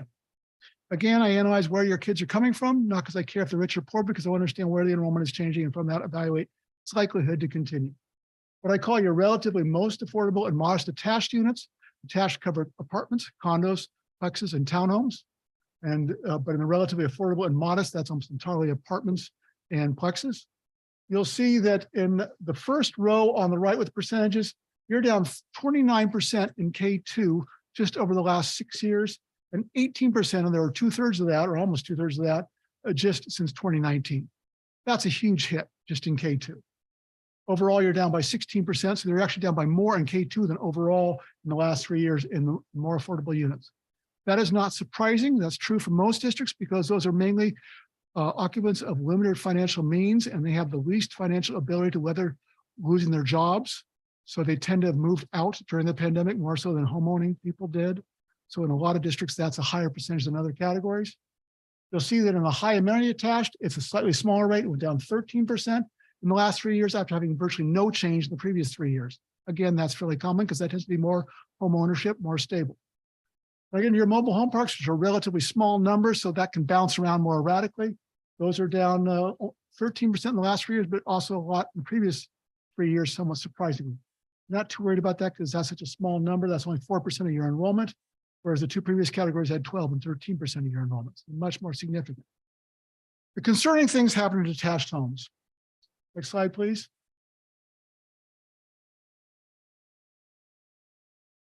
Okay, what I call your modest SFD homes, they only represent 5% of the enrollment, so not too worried about that. They're down 31% in K2 just in the last 3 years. If that was a larger percentage of your enrollment, I'd be projecting a far worse decline than I am projecting. When we get into what I call moderate detached homes, SFD, that's down 16% in K2 just in the last 3 years. That's equivalent to about 1 in every 7 kindergartners, or almost 1 in every 6, and 13% overall. And when I get into your more expensive detached homes, those are down 18% in K2 in the last 3 years. What I said in the report, and I probably said in presentations here before, is when there's this huge change happening in only one housing category, that's far less likely to be ongoing to anywhere near the same degree than when the same problem is happening in every category. In this district, you're going down severely in K2 in every housing category. So it's a clear statement that not only are they gone down, but probably the preschool population's gone down as well. And some of that is pandemic related. Unfortunately, families moved away. They're also probably moved away for the kids that were born the last couple of years, and they aren't going to show up as kindergartners the next couple of years either. So it's a steep concern. I have some other districts like Cupertino. They're down 4,000 kids in the last 4 years. So some other districts have even far scarier numbers. Next slide, please. These are all existing housing, by the way, should clarify. Okay, so for all areas of existing housing, by that I mean housing that existed in 2016, not counting single homes, I'm talking about developments. You're down 17% in the last 3 years in K2. That's 1 in every 6 students gone in just 3 years in K2, and 13% overall. And from new housing, we picked up 70 kids in TK8 in the last 3 years, but we lost in existing housing almost 1,200. So new housing is helping, but not by much. It's a drop in the bucket compared to what we're losing in existing housing. Next slide, please. Okay, I won't dwell on this long. The point of this table, again, on the right, the box numbers on the right show what your average advancement rates from 1st to 8th grade were pre-pandemic. And then what they were in the middle columns boxed, what happened in the pandemic, and then what happened afterwards. Same thing as I just showed you for a bunch of districts. I just want to point out that in a lot of these cases, like high amenity attached, it was 0.78, 2016 to 2019. If that rate continues, that means that for every 100 kids who were in 1st grade from those homes, 1 year, 7 years later, there'd be 78 in 8th grade, which is a fairly good retention rate for attached housing. That dipped all the way to 0.62 during the pandemic and only came back up to 0.64 since then. That's kind of an oddity. But in a lot of these rates, they came back up more. I just want to point out again, this table shows how your rates have improved from during the pandemic to the last year and should continue to improve going forward. If it wasn't for what's going on in your kindergarten numbers, I'd say your numbers are actually improving. It's just kindergarten is overriding everything. Next slide, please. Okay, this is births. This is a very complex table, and yet it's probably one of the most important tables in the report. The column that looks like yellow in this table, it's actually orange in the report, shows the births that happened, quote, by year since 2012 in this district. Now, I put the birth year in quotes because it actually represents 4 months of the previous year's births and 8 months of that year's births to better correlate to what offered kindergarten eligibility 5 years later. So I'm comparing how many births there were in each year, what showed up in kindergarten in the district, not counting private schools or anything else, but showed up in your kindergarten 5 years later from those zip codes. Now, the zip codes in this district include large sections of Franklin, McKinley, and San Jose Unified and Evergreen. So it's not a surprise that your percentages are way down around 60%. That's not the concern. That just means a lot of kids, those births were in other districts. Whereas concern is what happened to birth numbers and what happened to correlative ratio, which is the rightmost column. You'll see the correlative ratio is up around 55% to 59% for October 2017 through October 2019 kindergartners. That fell to 53% and 52% for the last 2 school years and only 45%. That's a huge shift from the mid to upper 50s to 45%. Some of that's pandemic related, but in 2020, in most districts, I've seen that ratio come back up, not go down further, which is a concern. And also the births, and right now, I should clarify, I'm talking specifically about the central and southern parts of your district, because this is actually one of the better findings of the zip code births. You'll see that the births are in the upper to mid 900s up above, and then we floor the low 900s for kindergartners in 2025 and 2026. That's the southern and central parts of your district. Next slide is the northern part of the district, the Stipe, Christopher, and Edenville attendance areas. In the column in orange, you'll see the births were up in the 950s. It jumped to on me? Yes, thank you. You'll see in the top, back in 2012, the births were 955. That fell to the upper 800s, and then for the current kindergartners, it fell to 813. And the birth data for 5 years out, it's at 658. So for the attendance area that are covered by the combined Stipe, Edenville, and Christopher, you're going from about 950 to about 650. That's huge. That's almost half. More than half. It's more than 40% coming out of those attendance areas. That's one of the most severe drops I've calculated anywhere, but everybody's going down, but not like that. And then on top of that, your correlative ratio went from 23 or 24% to 17%. So we have a severely declining birth data with a declining correlative ratio. That is not a good sign for the enrollment in those 3 schools. Now, in that previous table, I only showed you enrollments for those 3 schools going out 3 years, because by individual attendance here, there's too much potential leeway to go beyond that. But I'm sure if I showed you 2027, I'd even have less students for Stipe, Christopher, and Edenville based on this thing. Next slide, please. Okay, this is the northwest part of the district, Edenville, Hayes, etc. And this one has the most stable numbers in the district, almost like the south part of the district. In the leftmost column, you see it went from the low 600s to the high 500s in the burst. Not a big change, but a little bit of a change. And the correlative ratio went from 18 or 19% to 17%. Those numbers look pretty good for that part of the district. I meant Parkview, thank you. Yes, I misspoke. Parkview, Hayes, Del Roble, yes, thank you. Next slide, please. And then this last one deals with Edenvale, and there it is. That one also had a fairly significant decline in births in the earlier years. If I'd gone back previous 2012 here, there was even higher birth numbers, but it's gone from the low 200s down to about 152 for the October 2025 kindergartners. That's a loss of about a quarter, and then comes back up a little bit this year, which is a good sign, but nonetheless, the births for the next, relative to the next 4 kindergartners are much less than they were for the kindergartners prior to this year. That's not surprising because a lot of that housing got built all at once in the Ledesma attendance area.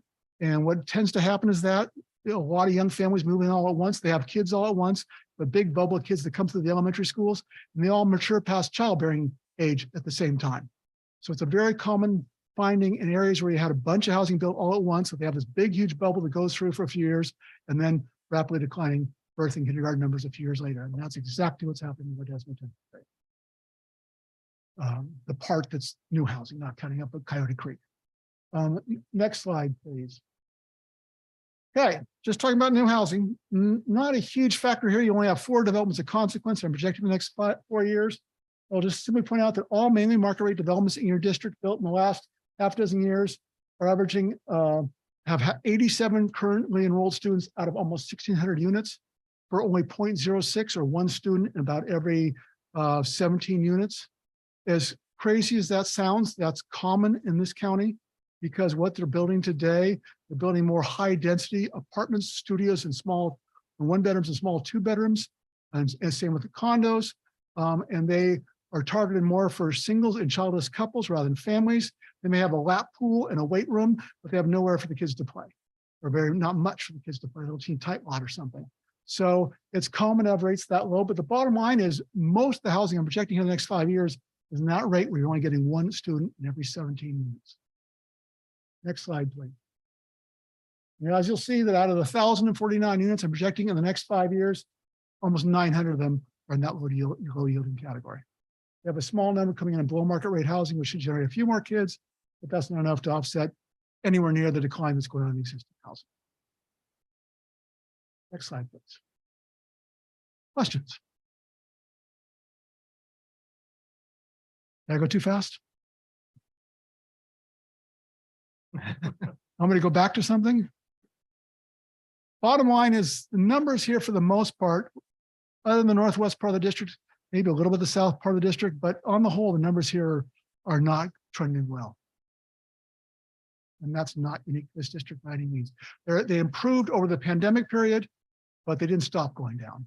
And what I found with the birth data is, as I sort of alluded to about 5 minutes ago, kids that were born in 2018 and 2019, some of those families subsequently left. So we may find that we have an even lower correlative ratio for the births toward the kindergartners in the next couple of years. So it could be even worse than that correlative numbers showed. You mentioned, Tom, that this is happening throughout the county, and relative to other districts, are we overall, are we in the middle? Are we at the top end of losing enrollment, or at the bottom end of losing enrollment, or where would you place us? With apologies to Ivan, can you get back to that 3rd slide? Good luck. I go fast. Let's see. I think you go one at a time. Yeah. It's table 3.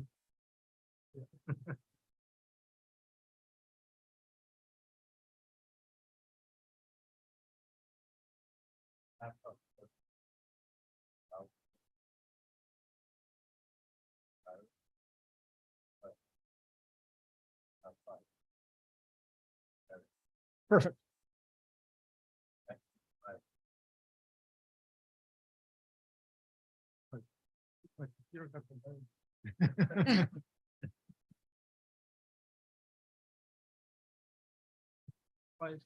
One Slide 3, one forward. You went by it.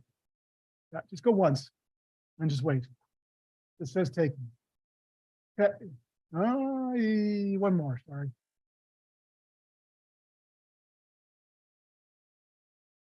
Says taken.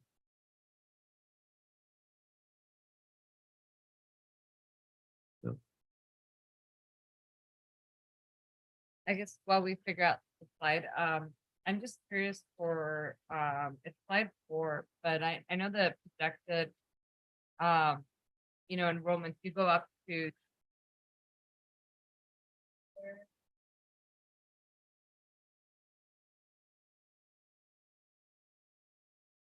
Well, the birth date is so scary that it's I shouldn't try to extrapolate it.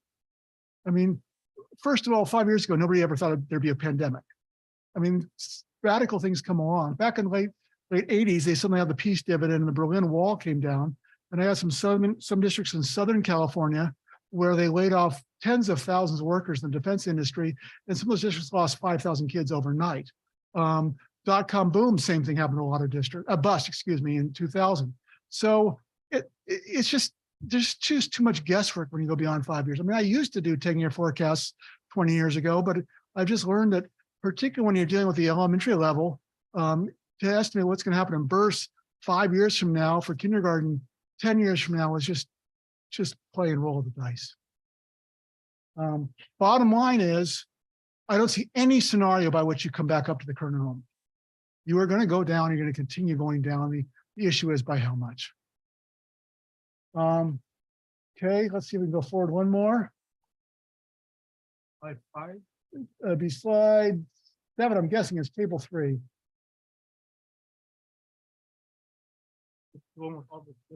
Yes.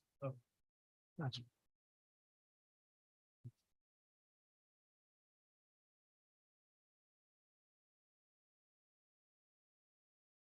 While that's coming up, I'm just curious, did you find any other driving factors as to why the declining enrollment, or besides families just moving due to costs? I think that's the pandemic and cost. I think that's what's killing every district. That's why Cupertino lost 4,000 kids. I mean, I don't know what the median here is, but the median in Cupertino is over 2.5 million. A young family just, there's a few exceptions if they're in high tech making $500,000 a year, but very few young families can afford that sort of thing. So what's happened in some of the nicer apartments and some of the nicer condos is that's where the families have been going if they're family prone units. If they actually build 3-bedroom apartments, they actually build 3-bedroom condos. I'm getting a lot of kids nowadays. It's just they're not building enough of those right now. They're starting to build more for techies for singles and childless couples. Is that what we're seeing in Campbell? Is that what you say, like? Yeah, Campbell's kind of unique. Campbell and Orchard, and I want to point out that Santa Clara number is probably wrong. That's based on the student files they gave me, and we've simply found out they gave me the wrong data. But in Campbell and Orchard, their yields per housing unit are already extraordinarily low. In their detached home neighborhoods, they're averaging less than 1 student in every 10 homes. So they just don't have that much farther to fall. I see. Is the problem. In this district, you actually have a relatively speaking to other districts in the South Bay, a fairly high average number of kids per existing single family detached home, which unfortunately gives you more ability to fall. That's the same problem in Mount Pleasant. Mount Pleasant has a relatively high number. That's why they fell so far. So it's partly just where you stand now in your average number of kids per household. And if you're relatively high, then every time it turns over and a tech family moves in without kids, you take a much bigger hit than in a Campbell or Orchard, where it's going from next to no kids to even less next to no kids. So it's a problem. Back to your question though, Superintendent Monzo, you'll see that there's 5 districts that did significantly worse than you, particularly if I combine 2019 to 2021 with 21 to 2022. You'll see, for example, Mount Pleasant averaged being down 9.5% in each of 2020 and 2021. And on top of that was down another 3% this year. So they're down almost 23% in 3 years. You're only down about 11% in that time by comparison. So, a lot of all the districts above you have much worse numbers than you, and some of the districts below you have much worse numbers when I combine that period. For example, Sunnyvale only went down 0.5% this year, but they went down 14.8% in the 2 previous years. So if you combine that 3-year period together, you're actually in the middle, but toward the better half. But again, it goes back to how many kids do we have per household now in this district compared to some districts, and unfortunately you have farther to fall. Does that make sense? Thank you. Are there any other questions, trustees? I know that was a lot of information.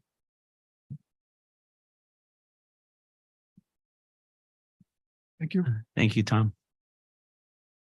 Are there any public comments at this time? There are no virtual comments. All right. Yep. Go ahead, President Berlin.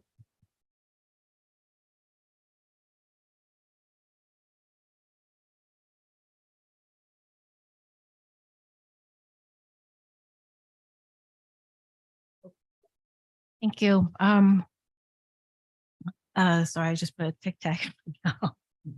Well, that was a ray of sunshine. So I do know that we've created some videos for each of the school sites. I'm wondering if we have a real laser focus of where those are being advertised or shown. And then my Vice President Bob Pearl and I were discussing this when the gentleman was talking about the projections. Is it possible to have particular teams, have one-on-one outreach at community events around San Jose so that we could have the virtual kind of effort with the videos, but also have the in-person outreach to communities to really drive up the interest, drive up the attendance, because those numbers are really what we have seen in the last several years, just that trending down. We have a lot of great programs in Oak Grove. And then not only that, we have great schools in Oak Grove. So it'd be great to really do that outreach to communities. So what I'm wondering is if that is something that you're all are already working on, is a really targeted effort in specific individuals who are working on that public relations, but also outreach to communities we haven't touched yet.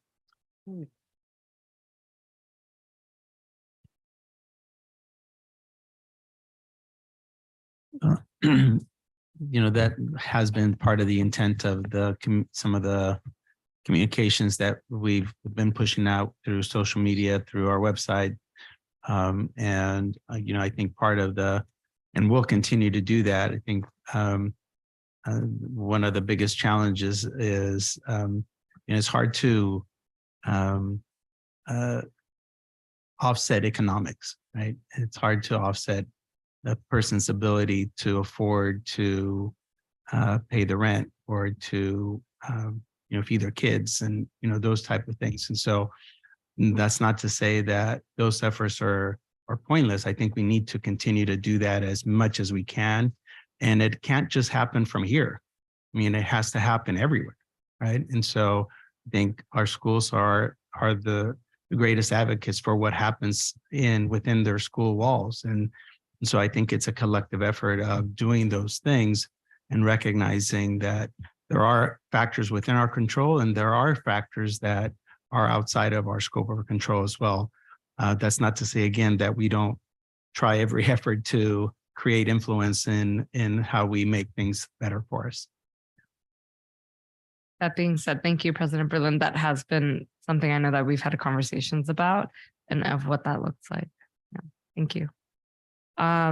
Okay, so we will now move on to our second information item of the night, item 8.2. The 2022 Measure P General Obligation Bond Sale Update. Thank you, President Hernandez.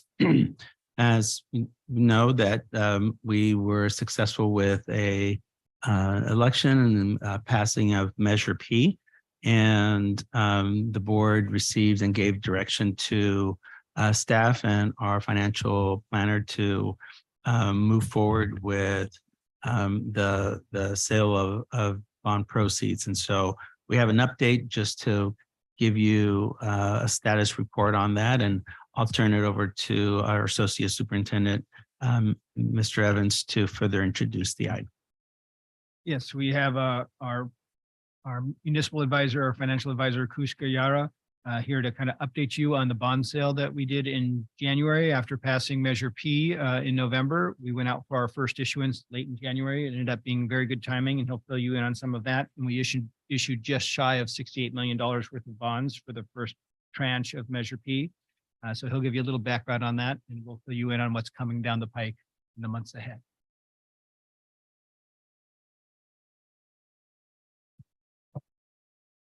Good evening, ladies and gentlemen. I'm Kush Kara with CFW. Thank you for inviting me to your meeting tonight. And I'm pleased to give you some positive information after that last presentation, which was had some challenges, but I've had the privilege of serving your district for almost 10 years now as your financial advisor. And my firm has been practicing public finance for over 30 years in California. We've worked with about 200 districts up and down the state during that period of time. So with that, as way of background, it was about a year ago that I was in this boardroom, standing in front of this board, presenting to you the concept or the opportunity to potentially call a new bond election. The board had some very good questions. You considered the information. And then, as you may recall, last summer, you had called the bond election. The election was successful in November. You needed only 55% of the votes. But as a testament to the work that this board is doing, your staff is doing, the teachers are doing at the schools, you got about 65% of the vote, almost 2/3 of all folks who took a vote, voted to raise their taxes to be able to support your schools. The district successfully sold, as your CBO said, about almost $68 million of bonds. And the bond funds, the intended use of the bond funds are to modernize classrooms, to upgrade science labs, support new learning spaces for robotics, engineering, performing arts, STEM, improve student safety and security, and also provide additional spaces to support and enhance the district's educational program. And what we're hoping to achieve, even though the bonds cannot directly support your general fund, once we complete this program, you folks will have some of the best school facilities in the area. And hopefully that'll continue to attract additional families to your community to participate and avail themselves of your school facilities. So that is a focus of the program. In the next slide, please. The timeline of key events. As Mr. Evans had pointed out, it is correct that the election was passed in November and we were in front of the board in December. The board decided to take decisive action to be able to authorize the sale of bonds. You'll see a little bit later on that timing was great because we were able to get into the market before many of the other bonds started coming to market. In early January, your staff presented information. They went through a rigorous interview process with analysts, credit rating analysts. Just like all of us have a personal credit rating, the district has a credit rating as well. And the higher the credit rating, the lower the interest rate we can sell the bonds at, and it's the benefit of the district. And later on in January, we had published a preliminary official statement, which is essentially a prospectus that goes out to potential investors, made them aware of the credit factors of the district. On the 25th, we went into the market just about a month and a half, little over 2 months after the election. We were in the market to actually be able to sell the bonds, lock in the interest rates at that time. And on February 8th, the transaction closed. Those funds are currently deposited with the county and are available now to begin your projects, your school improvement projects. The next page, please. So specifically on the going into the bond rating process, the district is currently rated AA3, which is one notch above an A+. Most folks think A+ is as high as the rating can go, but there's actually categories above that, and you are rated above the equivalent of an A+ right now. Going into the credit process, we were a little concerned because there's some challenging factors that your districts are facing. As you know, you've been facing declining enrollment. And for the rating agencies, your declining enrollment, the chart the gentleman showed a little bit earlier of your declining enrollment is almost like the sales chart for an organization. And there is clearly concern about declining enrollment. There's also general concerns that we may be heading into a recession, the headwinds we would face if we do go into a recession, and further pressure on school public finance if we go in.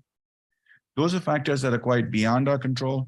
What was within our control and what your superintendent and the CBO did a fabulous job at presenting is the strengths of the district to be able to mitigate that, how you have navigated the declining enrollment, how you've continued to maintain a strong financial position, the pragmatic choices you made along the way. And it was very nice that Moody's recognized specifically the strong and proactive management of this district in managing your budgets and your overall program. So these positive factors, the analysts then took the information and went to a committee to be able to present the information. The committee did consider the negatives, but considered the positive factors that your staff was able to communicate to them. And on that basis came back and said, you know what, yes, we may be having additional declines in enrollment. We may weather a storm, but the Oak Grove School District, the folks at the helm, the board, the administrators They know what they're doing, and we think they're going to be able to weather the storm. So that may be coming our way. So on that basis, you were reaffirmed the AA3 credit rating. There was, despite the downward pressure, you were able to maintain that. And the advantage of being so highly rated is many bonds that are sold with insurance, which is you pay an insurance company to co-sign the loan to say if Oak Grove can for any reason never pay back the bonds, the insurance company will pay back the bonds on your behalf. Of course, that costs money. The insurance company wants a check written to them to be able to do that. Given your rating was so strong, you eliminated the need for insurance. So we did not need to get a co-signer for our loan. We sold the bonds based on the strength of the district's underlying factors. The next page, please. So the bond pricing process, as you can see in the chart on the right, when we had come to the board in mid-December, the interest rate, and the AA rate is just an index. It's an index, just like the Dow Jones is an index. It doesn't directly relate to the bond sales, but interest rates were low overall. Okay, but as we went into January, we were able to get advantage of a dip in bond sales. There's a limited amount of supply of bonds. There was a lot of folks wanting to buy bonds. And as we were getting ready to price these bonds, we became aware that the UC system was going to be selling a large amount of bonds, over $1 billion in the next week. We worked with your staff. Your staff was willing to accelerate the schedule. We were able to go into the market shortly, a little bit earlier. And as you can see, the green dot at the bottom over there is when we sold the bonds, and interest rates have since then subsequently increased. And so our timing of going to the market, the decisive action by the board to sell the bonds, the staff's willingness to be able to adjust the schedule and go into the market, and the strong rating helped us capture the bond market at a substantially good rate. I know the difference between 3.5% and 4% doesn't sound like that a lot, but on $67 million for 30 years, that does amount to several millions of dollars that the decisive action of the board and the staff was able to save your community in interest costs. A measure of how you did overall, what all this means is a measure to use to determine the effectiveness of a bond sale. One of the measures is the repayment ratio, which is to say, for every dollar you borrow, you have to pay back the principal, but you also have to pay back interest over time. So how much are you paying back over time for every dollar you borrow? In your case, it's approximately 2 to 1. So for every dollar you borrow, over the 30 years with the principal and interest, you'll be paying back $2. That's actually a very good number, because what the state says is anything up to 4 to 1 is considered acceptable. So you're at about half the acceptable level, and a lower number is good. Once again, it means a less interest cost. You're at about half the level that the state considers acceptable. We're not at the historic low interest rates. That was about a year or two ago. Interest rates have been rising, but you were able to still capture a very good deal for your community. The last page, please.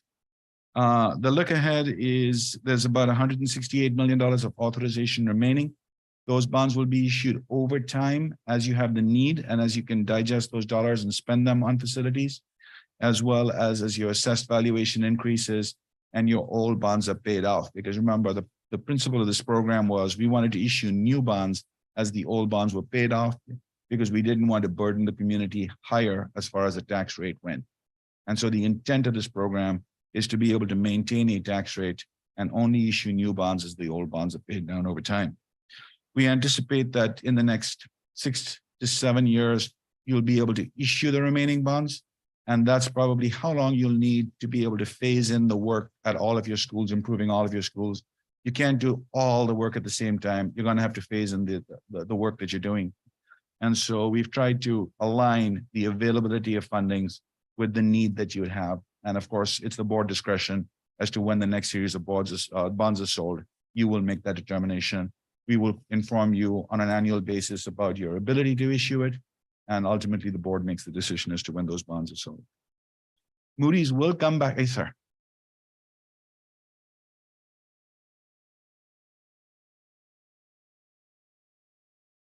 So it was primarily driven by the ability to issue bonds at in the first series without impacting the overall tax rate. So remember, we're issuing the new bonds as the old bonds get paid down. So it was how much of old bonds were being paid off and how much we could backfill the new bonds. And it was also an estimate at that time of how much of work, when you sell bonds, you need to be able to have a reasonable expectation that you would sell the money you would use the money within 3 years. That's a legal requirement for the bonds. So it's a combination of how much we could issue, as well as how much we think the district can digest over the next couple of years to meet the legal requirements. Kush, I know that there are the factors is the debt ratio limit. Can you, and then the $30 per 100,000 of assessed value cap. And so what you explained was the not increasing that above the current rate that taxpayers are paying now. Can you explain the other factor that is the factor of how much you're able to actually issue? Thank you, Superintendent Manzo. You're absolutely correct. I'm trying not to go into too much detail because I could be here talking all night, but there are a couple of other factors as well. As Superintendent Manzo pointed out, there is not only just the estimate we provided to voters on the tax rate, but there is a legal limiter on the maximum tax rate you can charge at any time for a bond, which is $30 per 100,000 of assessed valuation. There is also another factor that comes into play, which is the maximum amount of bonds you can have outstanding at any time is 1.25% of your assessed valuation. And that's considered the debt limit of the maximum amount. So those were factored in as well. What we will be discussing with your staff and possibly coming back to you at a future meeting is an ability to be able to waive the 1.25 limit. And we will be coming back for a discussion in the future. But right now, Superintendent Manzo is correct. 2 additional factors that were considered were the debt limit and the $30 tax. Yeah. I'm sorry, sir. The 1.25, right now we're pretty close to 1.25% of the amount of debt issued. So that contains not only this bond election, but all your previous bond elections. If we look at the total debt and we look at your total assessed valuation, okay, all of your debt outstanding cannot exceed 1.25% of your total assessed valuation without a waiver from the state.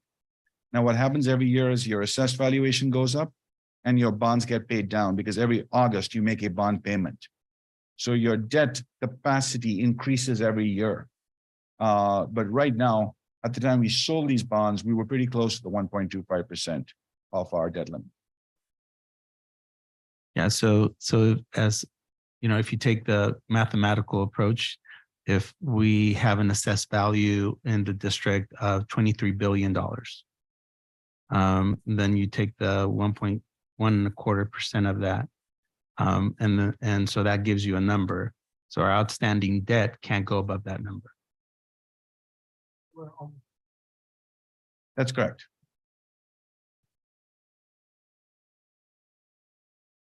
Somewhere we will discuss it with your staff. It'll have to be done prior to the next bond sale, which is not for many years out. Yeah, we have some time. But we do have some time on that.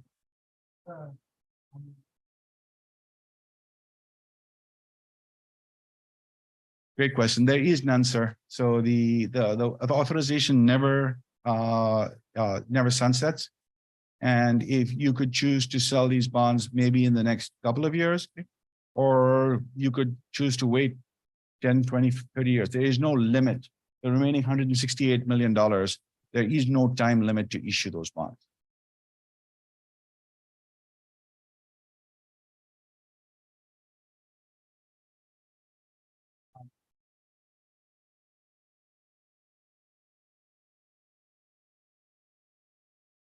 I mean, that's something that will, and what Mr. Guerra mentioned is on a yearly basis, and as opportunities that make sense come up, we'll bring that information to the board so you'll be informed, and then you can provide guidance and direction on whether we move forward with that or not.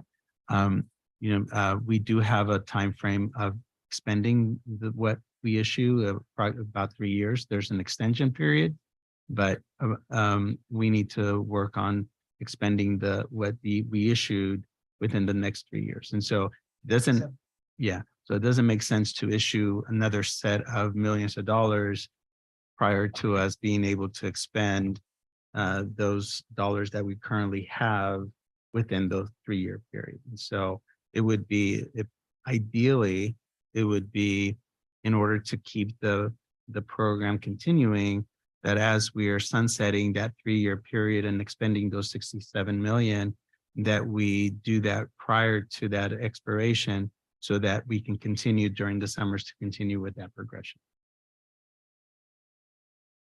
Thank you. And Mr. Pacheco, the reason that's driving it once a year is the ability to sell bonds is primarily driven by your assessed valuation, which is the value of all the property in your district, per Prop 13. That number is published once a year by the county. Technically it's July 1, but realistically it's sometime more around August. So sometime in the fall, we will inform your staff of the ability to issue bonds. Next year, we anticipate, or later this year, there will be some increased capacity, but it'll be pretty small. Every year that'll grow larger and larger. And so that's the annual report that will come back to you to keep you informed.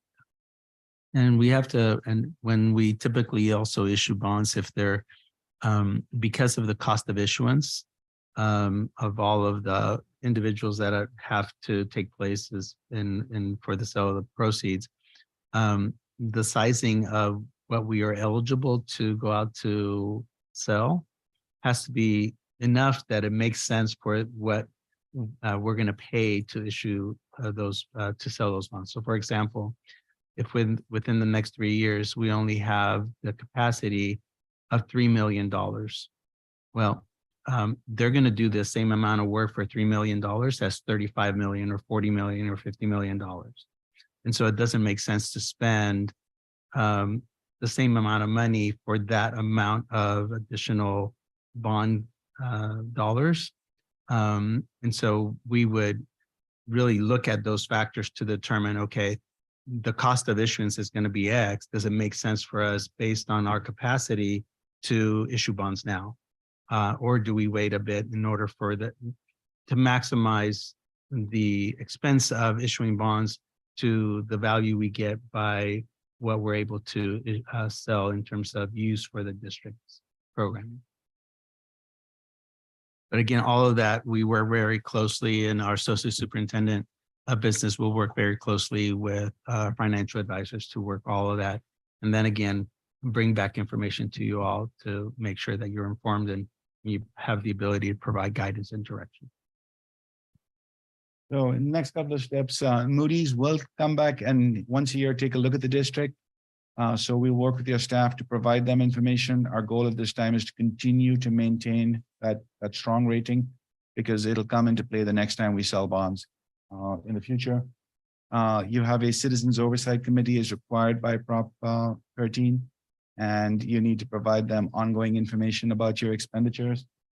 And finally, we'll continue to monitor opportunities to refinance bonds. As you may recall, from time to time, we've come to the district, and when there has been an opportunity to refinance some previously issued bonds, it doesn't generate any new money for the district, but it does give a break to the taxpayers, just as folks sometimes refinance their home mortgages. So we'll keep an eye on that, and if there's any opportunities to that effect, we will make your staff aware of those opportunities. But in summary, ladies and gentlemen, I want to thank you for the opportunity to serve you. I want to congratulate you on the success of your election, the trust your community has in you, and also on the timing of the bond sale. You were one of the first districts from the November election cycle to go out and sell the bonds. Your staff, especially your CBO, there's a lot of work that goes into preparing for a bond sale. And I think we were working with Mr. Evans over the holidays to provide a lot of that information. So thank you, Mr. Evans. The rating agencies were once again very pleased with the work the board has done. And it's not just a quantitative thing, it's also a qualitative thing. The experience Superintendent Manzo has, not only in running the district, but in the sale of bonds, and Mr. Evans' background as well, played a large component in being able to maintain our rating and to be able to then go out and sell those bonds effectively. So Thank you, and happy to answer any questions you may have. Thank you. So at this time, we can take any more questions or comments from trustees. Okay. Thank you for the presentation. So, Any public comments? David Damon. Go ahead, David. It looks like he doesn't wish to speak anymore. Okay, thank you. Any other virtual comments?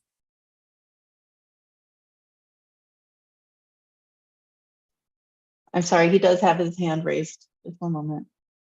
David Damon.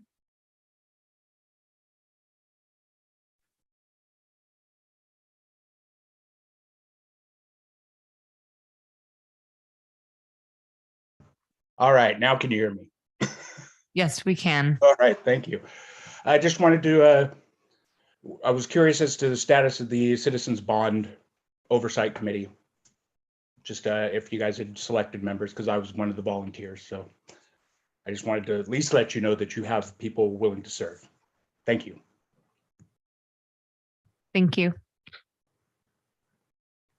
We are still seeking additional, as you know, there's a certain composition for the membership of the Citizens Bond Oversight Committee. And I want to acknowledge and thank Mr. Damon for his application. And but we are waiting to see if we can solicit additional members that are required as part of the Citizens Oversight composition, so we can bring those in unison to the board for approval.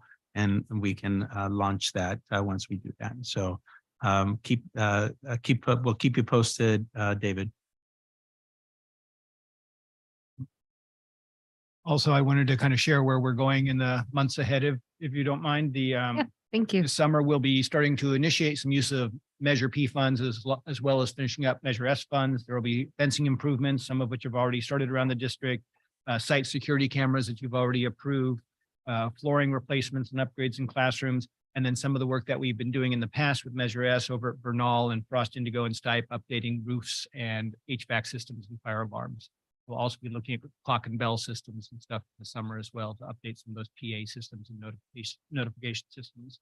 And what we'll do in May is we'll have a presentation of what the summer is going to look like on the facilities front. So we'll do a more formal presentation, but this was a good opportunity on the tail of Mr. Gayara to kind of share where we're going.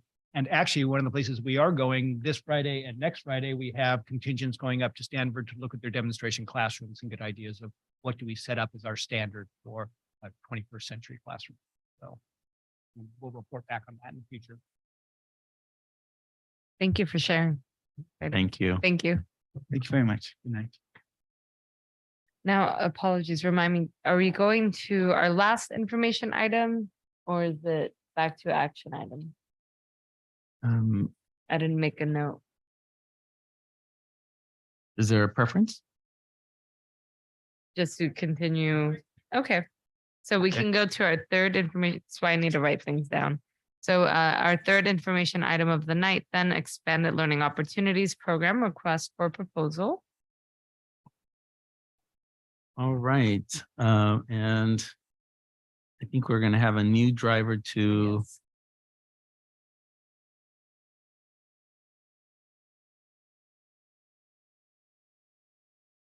So I'll begin with some very introductory comments, and then I'll turn it over to Assistant Superintendent Bowles.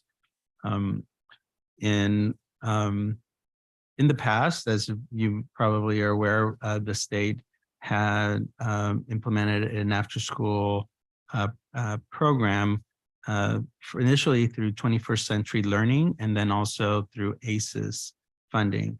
And that funding was basically a pass-through funding that would go to a approved provider to provide services in the after-school space for students. Last year, the state provided some one-time monies to extend the extended opportunity learning for school districts. And in this current year, the state for this budget approved not just one-time funding, but now ongoing funding for this area of after-school support for school districts.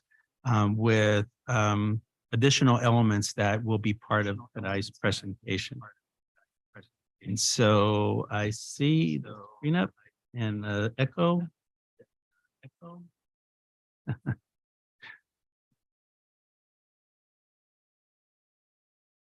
So you might have to do it on the actual. Test. 1, 2. Test, test.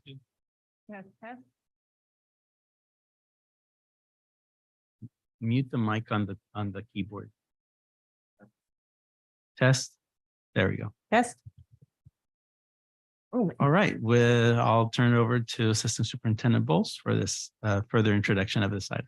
Thank you, Superintendent Monzo, Board President Hernandez, and trustees of the board. Thank you so much for the opportunity to share.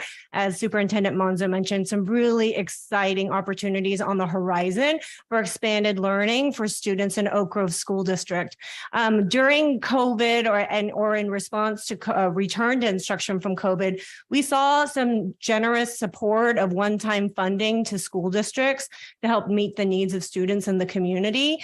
However, we haven't seen a lot of ongoing funding to that return back to school, with the exception of this expanded learning opportunities program money.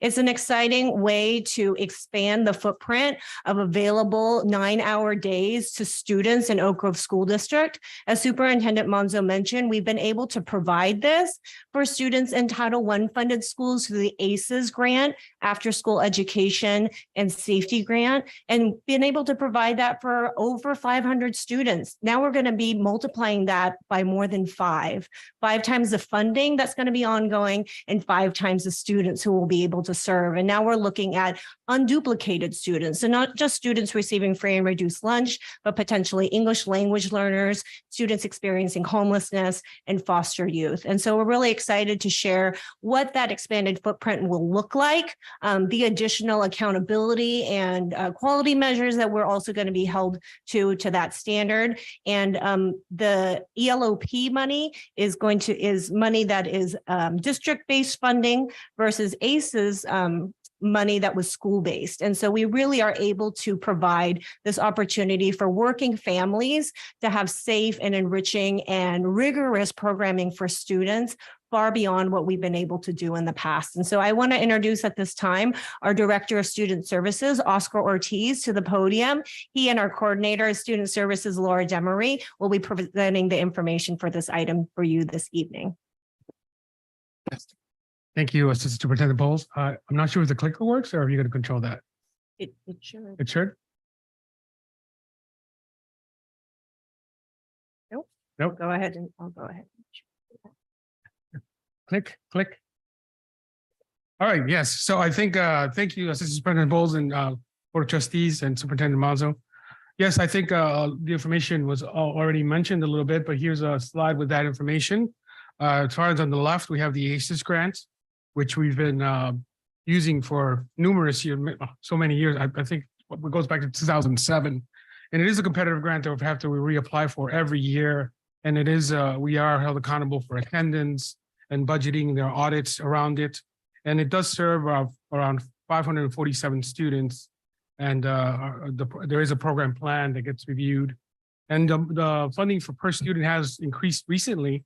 And by now it's about $1 million. And it does focus on our Title I schools, Christopher, Edenvale, Stipe, Davis, Del Roble, and Hayes.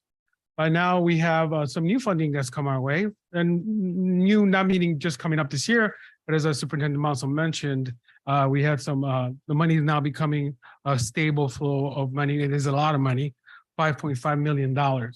And so that is our focus to provide expand the learning opportunity program for our unduplicated pupils.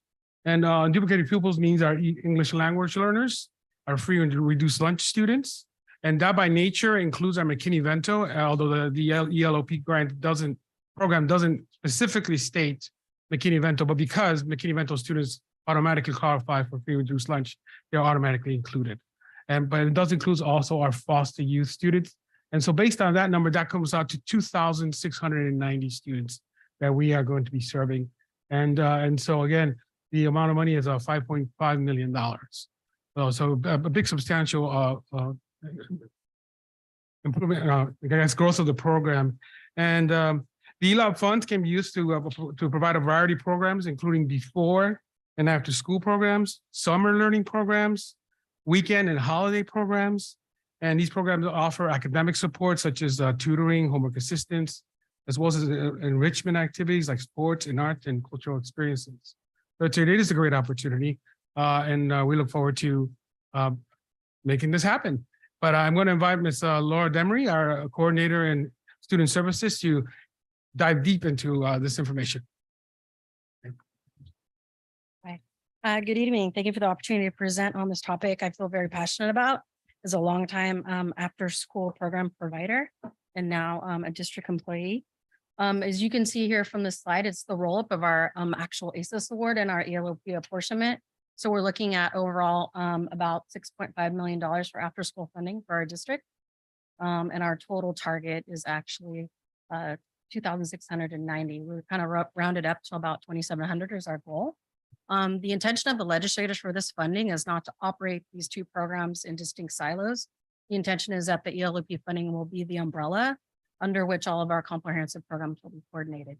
So when we receive this funding, we are looking at scaling to up to reaching our target. So what we really did is we took a look at our low hanging fruit, which is our ACES program. We are allowed to count those numbers, which is great in order to meet our total target. So those programs that Oscar already mentioned, which are listed here, we currently have been subcontracting with those providers to meet those numbers. It's important to note that those numbers are actually, the attendance is required to be met. If we do not meet the minimum of 85% of those funded award amounts, we will lose some of our funding. So with this additional fund and this additional pot to get to, we have been contracting with our existing providers and a few external and looking at our base before and after school programs to really start to meet the needs of the students that are there. If you see some of the numbers in the second column for some of the different providers, if there's the amount on the left and then the amount on the right is the amount that we've contracted for, and the amount on the left is the amount that they're currently serving. One of the things, as you know, has been kind of difficult for some of our program providers is to hire staff. So there is a specific criteria for the staff to meet in order to work in after school programs. And I'll go dive into that in one of the next slides. But with this expansion to get to this total number of 2,700, it is really important that we scale our programs and we really scale our programs in a quality and intentional way. So our total number right now that we're currently serving is 974. So we're roughly at about 36% of our targeted goal, which we're required to meet that target by next year. We will start being audited by the CDE starting July 1st. So we've taken a road to quality on this. We're taking the high road to quality expansion. Part of this is required is our ongoing monitoring of our ACES contract. But like I said, when these two programs are being operated, they're to be a single comprehensive unit. And all of these funds come from the same place, which is California Department of Expanded Learning. So we have the same requirements. So on an ongoing basis for ACES, we're required to turn in semi-annual attendance reports twice a year. Like I said, if we don't meet that minimum threshold, we can get, a reduction. So far, we haven't had that happen in this current year. We are required to evaluate our programs every year. And we are required to then go into a continuous quality improvement effort, CQI, ongoing continuous quality improvement. A lot of these contracts are monitored through ongoing site visits. We have to monitor these contracts because they have general assurances in order to meet the funding. As the LEA, the Oak Grove School District, we are still required, we're still responsible. The superintendent receives a grant award notification every year, and he signs it saying that we're going to meet all these fiscal assurance, minimum grant assurances, which I'll dive deeper into the next slide. But we also do annual stakeholder surveys every year, which includes a site survey to the principal, surveys to the families, and we do a lot of visits. We also audit our our snack program, which is operated through the Child Nutrition Services Department. The request for proposal process has been part of our goal to make sure that we're scaling. So as we strive to reach this target, we want to be very intentional about making sure that we're growing our programs in a quality manner and we're able to meet our target number. We can do that through the RFP process. These are the general assurances that are required in order for us to meet our contract and stay compliant. Like Oscar said, we have a program plan, which is required to be renew it every 3 years. With our ELOP program plan, it's considered really a living document. So it's something we want to continue to look at, refresh, and keep it at the forefront, just kind of like our LCAP plan. We are required to continue to measure the effectiveness of our program. Please. Thank you. I talked about the key staffing areas. What's interesting to note for these programs is the staff need to meet a minimum qualification of either having of a paraprofessional in our district or an instructional assistant, which is either 48 units or passing the paraprofessional test. And we're required to maintain a staff to student ratio of 20:1 in 1st through 8th grades, and then 10:1 in TK. The area around the staffing is also one of the key areas that a lot of districts have findings in. So we really make sure that we're making sure that a lot of times when providers are trying to hire staff, they have a hard time finding staff to meet that requirement. So we have to really monitor that. So the real goal of these programs, these after-school programs, is for ACES, it's after-school education and safety. That program in itself, when it started, it was that students were more likely to be the victim of a violent crime between the hours of 3 and 6 p.m. So was for them to have a safe place. Over the years, if that's morphed, it's become really looking at a program to close the achievement gap. So the key area and elements for the program, the non-negotiable standards of why we do this work, is for an educational component, to offer educational component and enrichment component, and we offer them a nutritious snack.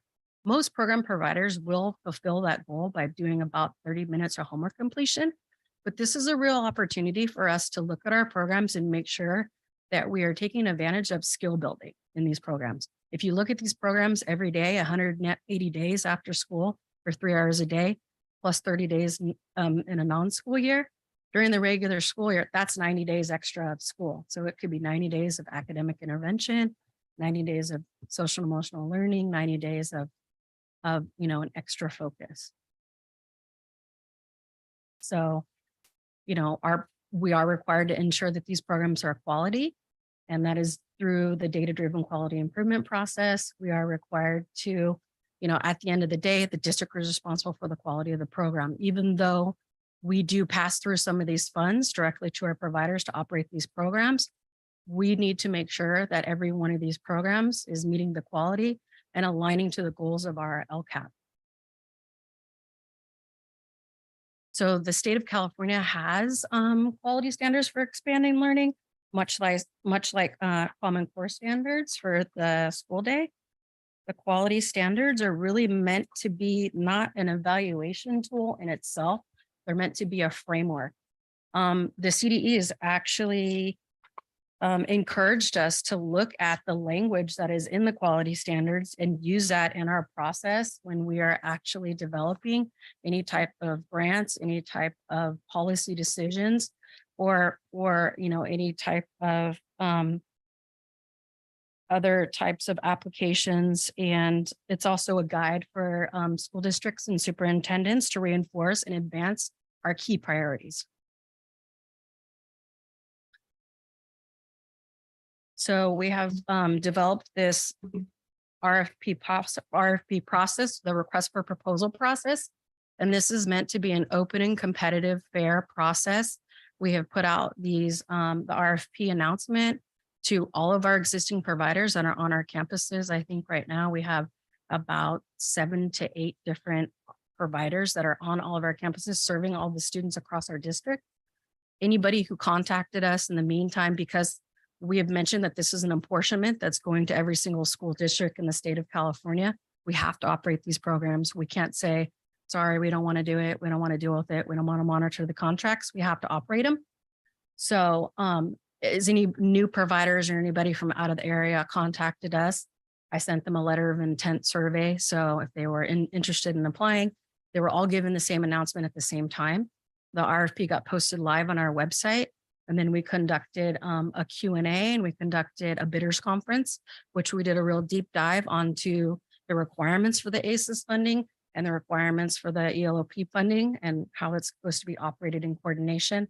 We also directed all of our providers to our LCAP, our SIPSA, and any other data and information for them to really look at what is the key features of our school district, what are the needs of our community in order for them to draft a really high level, high quality application. We received several applications. Our due date was on March 10th. We went through the first round vetting process. We narrowed them down to a small pool of applicants. We're going to be going through a panel review and interview process, which is going to consist of our district management and our principals. We're really going to go through and take a look at all of our applicants, see if they really meet the needs of our students and hit our LCAP goals and really align to all of our programs and what our priorities are. And then we will go through and come back to you all and make a recommendation for board action and approval. Are there any questions?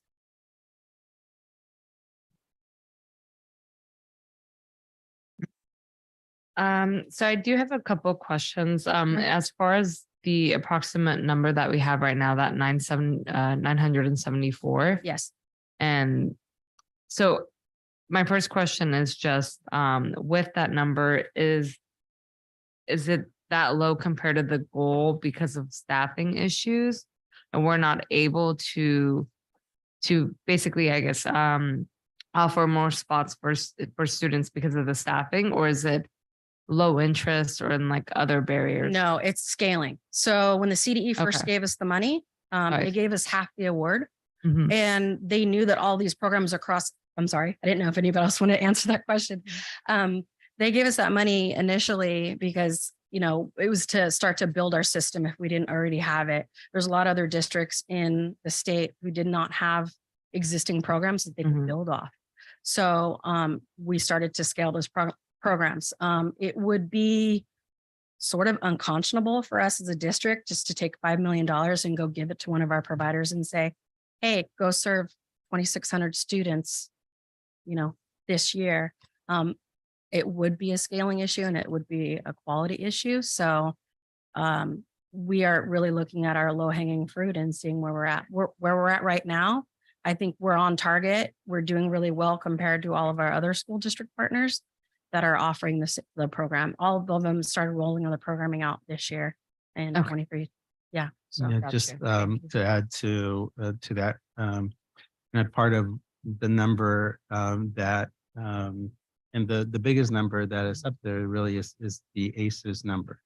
And there are limiters to the ACES funding because the ACES funding is a specific apportionment by elementary and intermediate. And so they're able to only serve a certain number of students in order for the funds that they receive for them to be able to pay for that service and for staffing and all the other services. So typically it's about 85 to 100 students that an elementary would be able to serve with ACES funding.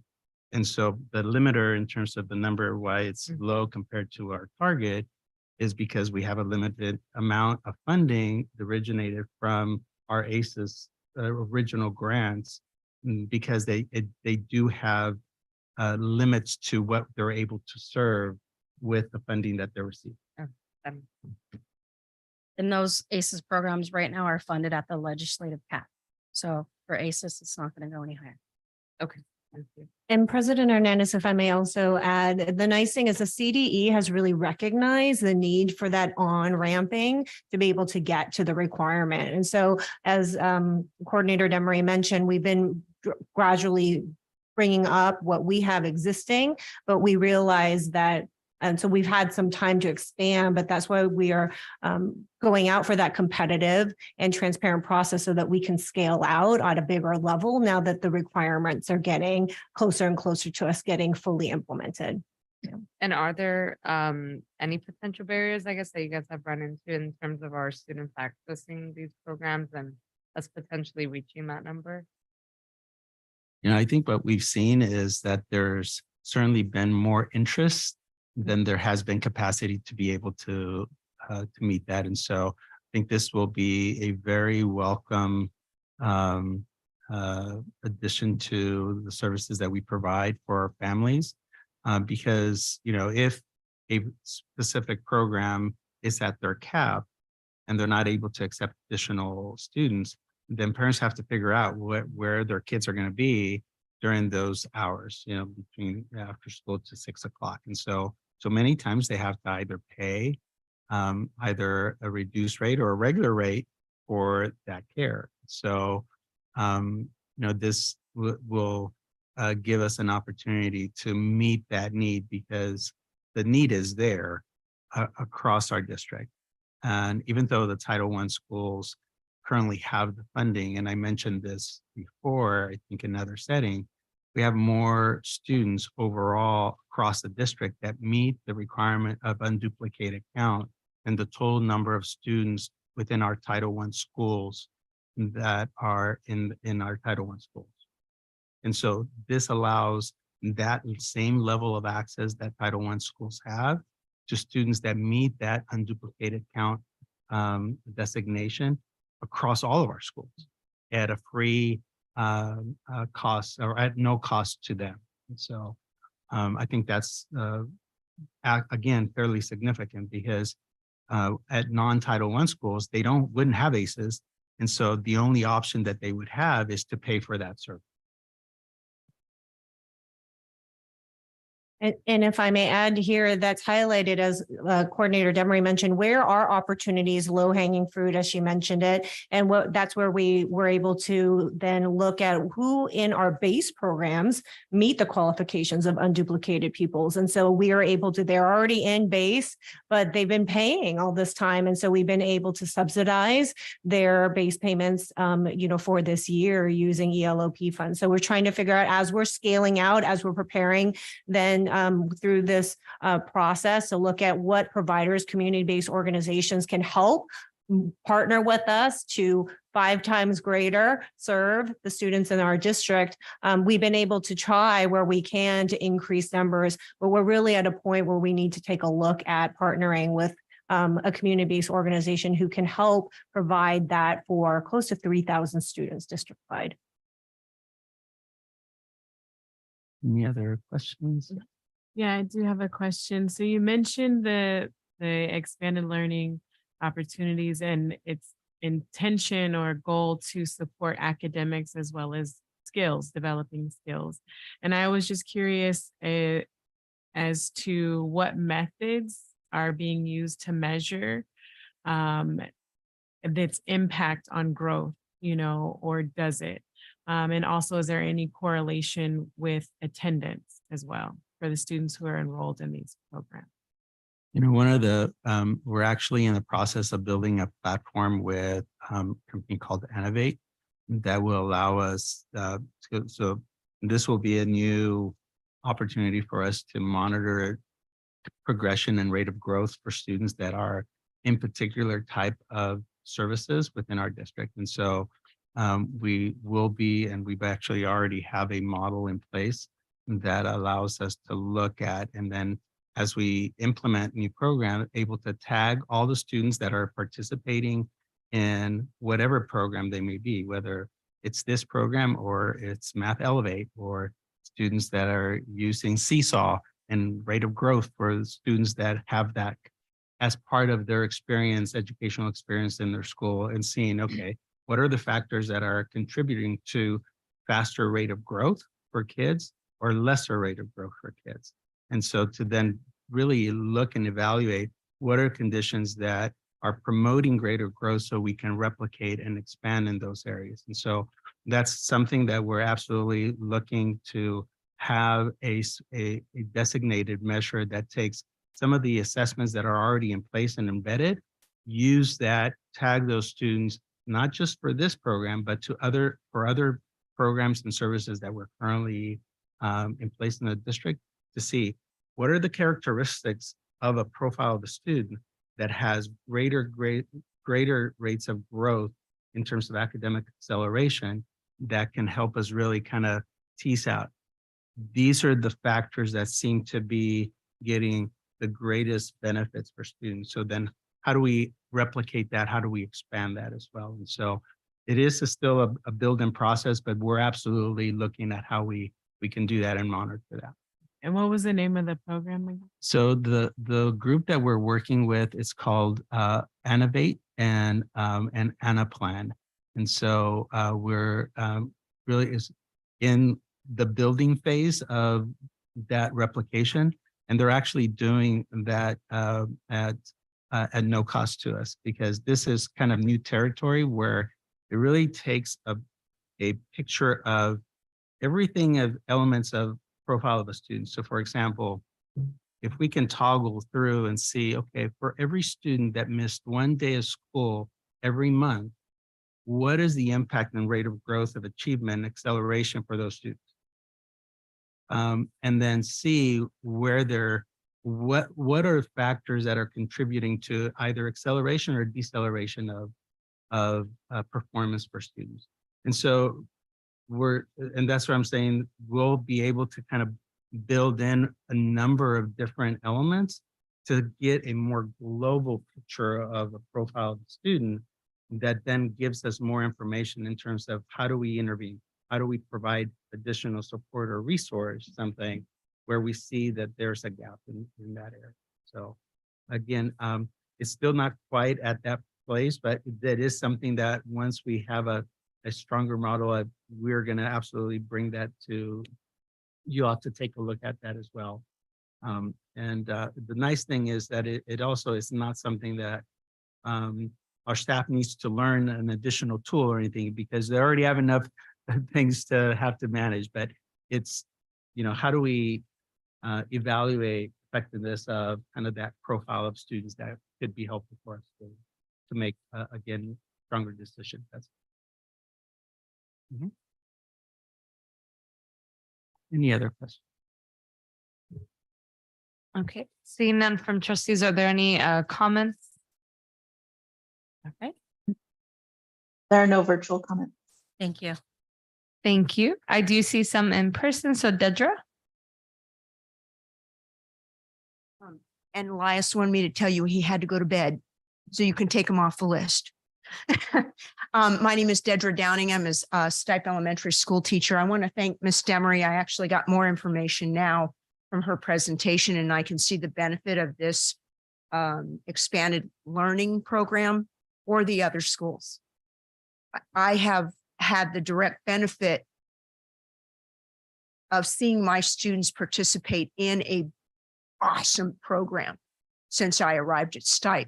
I have been in the Oak Grove School District for 29 years teaching.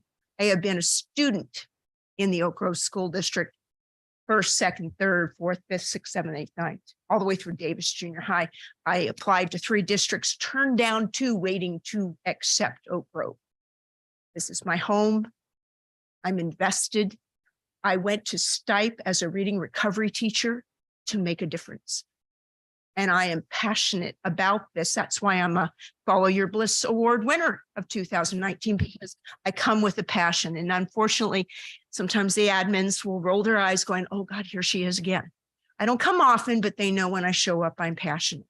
I am very passionate about the expansion part of the program. I'm not ecstatic about replacement of a program. We have a boys and girls program that has been at Stipe since I arrived. Tammy Moore, one of your previous board members, ran that program when I arrived. It has been limited often just because of staffing. It's hard to recruit yard duty at our school. It's hard to recruit teachers at our school. We go through them like water. It's not an easy job. I know it's going to benefit the rest of the district. I saw that. I want them to have it too. I just don't want to replace something that could be even made better. Our Boys and Girls Club program has a waiting list. I was grateful a few months ago that that was then opened and some of my students could finally get in. Boys and Girls Club program at Stipe is not just an academic intervention.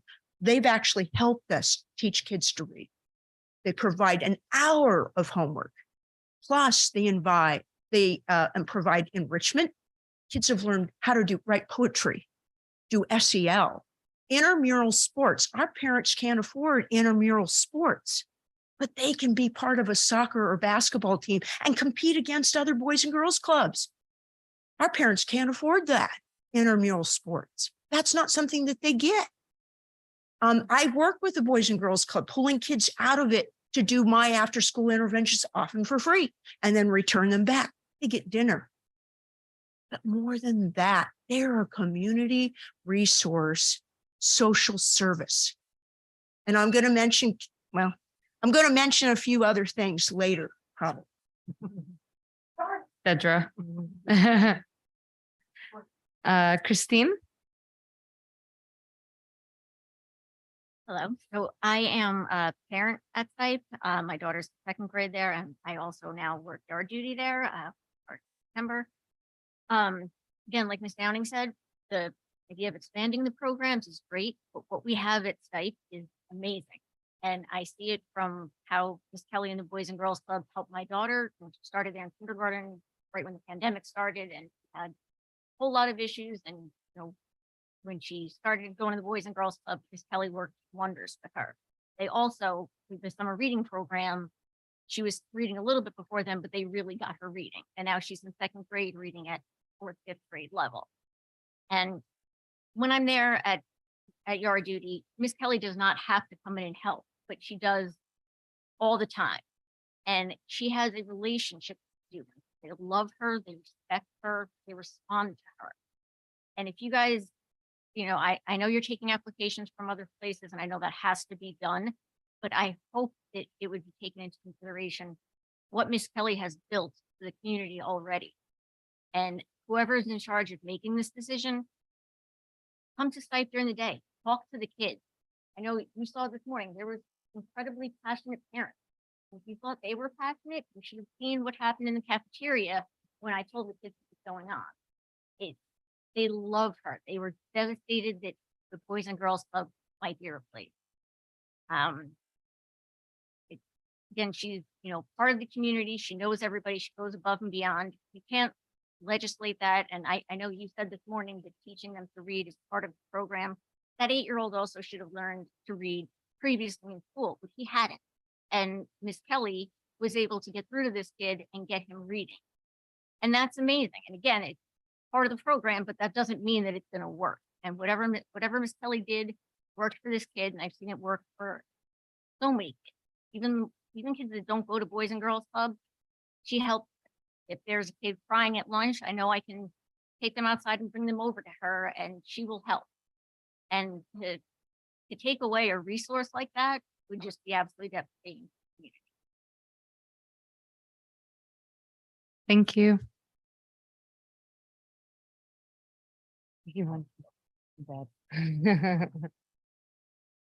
Okay. Alrighty. Thank you all so much for staying with us tonight. That concludes information items for the night, but we are going to go back to our action items. And so for these next couple, I do know we were going to combine them as they relate to just a similar process. And so I'll pass it to you, Superintendent Monzo, for the next few action items. Thank you, President Hernandez. Similar to what we've done in other board meetings, we have a grouping of a similar type of items that are action items. 7.3, student device refresh. 7.4, server and storage refresh lease. 7.5, backup and disaster recovery refresh lease. And then 7.6, RFP category firewall E-rate general funding. And so similar to the previous board, I'd like to ask Associate Superintendent Evans to go through each of those. If there's any specific questions or anything that is particular to that item, both from board comments or feedback or from public comments, we'll go through each of those and then take 7.3 to 7.3 as one action item, as we have done in the other, in the interest of time as well. So if the president agrees and the rest of the board will continue in that fashion. And I'll turn it over. Thank you. And I'll turn it over to Associate Superintendent Evans to start with the introduction of 7.3. Yes, thank you. One of the things all of these have in common is they are technology purchases, and public contract code is a little different. It's not just the lowest bid. It's you're able to select the 3 lowest bids because the services could vary. So that's a little different than our traditional going with the lowest bidder. And I just wanted to kind of connect that to you. I'm running out of cord here. Okay. I'm at the end of my rope. So I think it's a little better. there we go. Yeah, Okay. you're a little better. Yeah, thank you. So our first item, 7.3, is the student device refresh. And this is just part of our sustaining the one-to-one program for Chromebooks that we have in the district. And we're looking to purchase 2,500 Chromebooks and doing that each year to just kind of keep cycling through. The Information Technology Department went out with a request for quote, and they received 2, one from CDW and one from Vivacity. And they're proposing to go with the one from Vivacity, maintaining the Lenovo 500E that we have currently. And they're asking that you approve this to purchase and maintain the one-to-one devices. These are, again, our 2,500 Chromebooks. Any questions regarding that item? Can I make a motion? But we're gonna do the 4 Oh, items. okay. Yeah, sorry. I think that means that there are no. Okay. I'll take that as a move to 7.4. This is an upgrade to our server and storage, refreshing the lease for that. We went out for bids from Nutanix and also Dell. Nutanix, the bid came in lower, but as they analyzed it, it was not a like-for-like bid. And actually, when they did ask for Nutanix to give them an up-to-date bid, it came in much closer to the $183,000. It came in a little shy at 180, but based on the Dell VxRail, Najib Qasimi, our director of IT, and the team decided that that was the best option for moving into the server storage and refresh. And these are just instrumental devices to kind of keep our data up and running and the storage all safe and secure. Any questions on the server and storage? Okay. The next item along the tech lines is the backup and disaster recovery refresh lease. And this is a lease to contract with CDW for a rubric solution. It's a part of a joint powers agreement with the Irvine School District we were able to piggyback on. And we looked at some other solutions like IBM and all. They were not as efficient, and we opted to go with the CDW. This is also, if I'm correct, is he part of E-Rate? Oh, that's the next one. Okay, sorry, my mistake. But it's just part of the operations of the district in safeguarding our data and keeping it all as secure as possible. So that is a $134,000 contract coming in at about $32,000 a year for the next couple of years. The next couple. It's a four-year lease. Am I correct? Yeah. Doing the math as quickly as I can. And lastly, this is the one that relates to E-Rate, where we get some federal funds. These are federal funds are oftentimes determined by some of our free and reduced lunch programs and stuff. We get some matching dollars, and this is our firewall just to kind of protect access to the internet and all. And we decided to go with Communicate Audit Services to kind of go through this search for us. And they came back with 2 vendors, Borderland and Gigacom. And while Borderland was just a hair higher on the rubric score, they were significantly above Gigacom, and that justified the slight difference in cost. And this will be a $23,000 a year lease. Any questions on the firewall?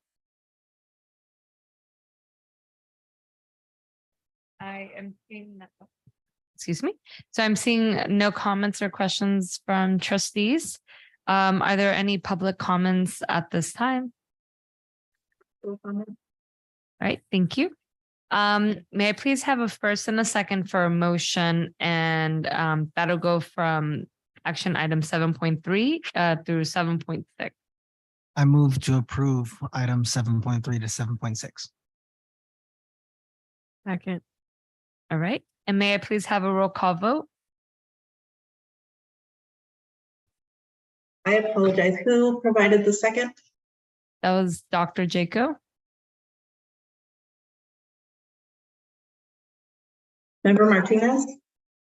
Aye. Member Jaco? Aye. Member Pacheco? Aye. Vice President Gonzalez? Aye. President Hernandez? Aye. Motion carries. Wonderful, thank you. That does bring us to action item 7.7. The resolution 1434, 423 California Energy Commission AB 841 grant agreement. Yes, thank you, President Hernandez. I want to again commend our Business Services Division. At the previous board meeting, we announced an award for, I'm not sure if it was a previous or previous to that, but close to $4 million grant for our buses. And we are again looking for other opportunities to support our operations of the district while maintaining and protecting our general funds as well. And so I want to commend Associate Superintendent Evans and his staff for being very proactive in looking for grant opportunities that helps us with our needed expenditures and improvements while again also protecting our general funds as well. And so with that, I'll turn it over to Associate Superintendent Evans for this item. Thank you. Thank you. In the past, you've actually approved some resolutions for AB 841 for grant funding that actually did the investigations and the assessments of our facilities. The focus of AB 841 is on HVAC and plumbing. And this is actually an award to actually do some of the repairs that were discovered when they did those investigations. LifeWings we consulted with and contracted with to do the assessments for HVAC and plumbing. These were their recommendations on plumbing for many of our schools. And we're getting a grant of $478,635 to actually implement those.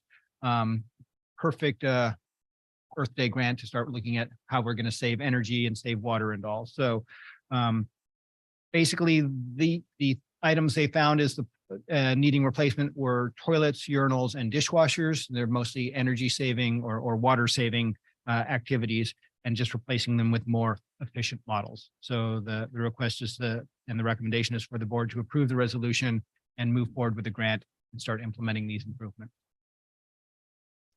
So I move that the Board of Trustees adopt resolution number 1434-04/23, the agreement between Oak Grove School District and California Energy Commission for the grant application under AB 841. I second that motion. Mouthful. I just have a quick question. So something like this requires board action? Yes, they want the grant. You make the resolution that we will make those repairs and use these dollars for the grant purposes. Because this is for a grant application, right? No, this is actually for the application to get the funds that have been determined necessary to implement the corrections that were found in the other grant application of doing the investigation. Yeah, thanks for explaining. Sorry for missing it. Yeah, and it says, close to $500,000. I mean, $500,000 is fairly substantial. Wonderful. And then you're totally correct.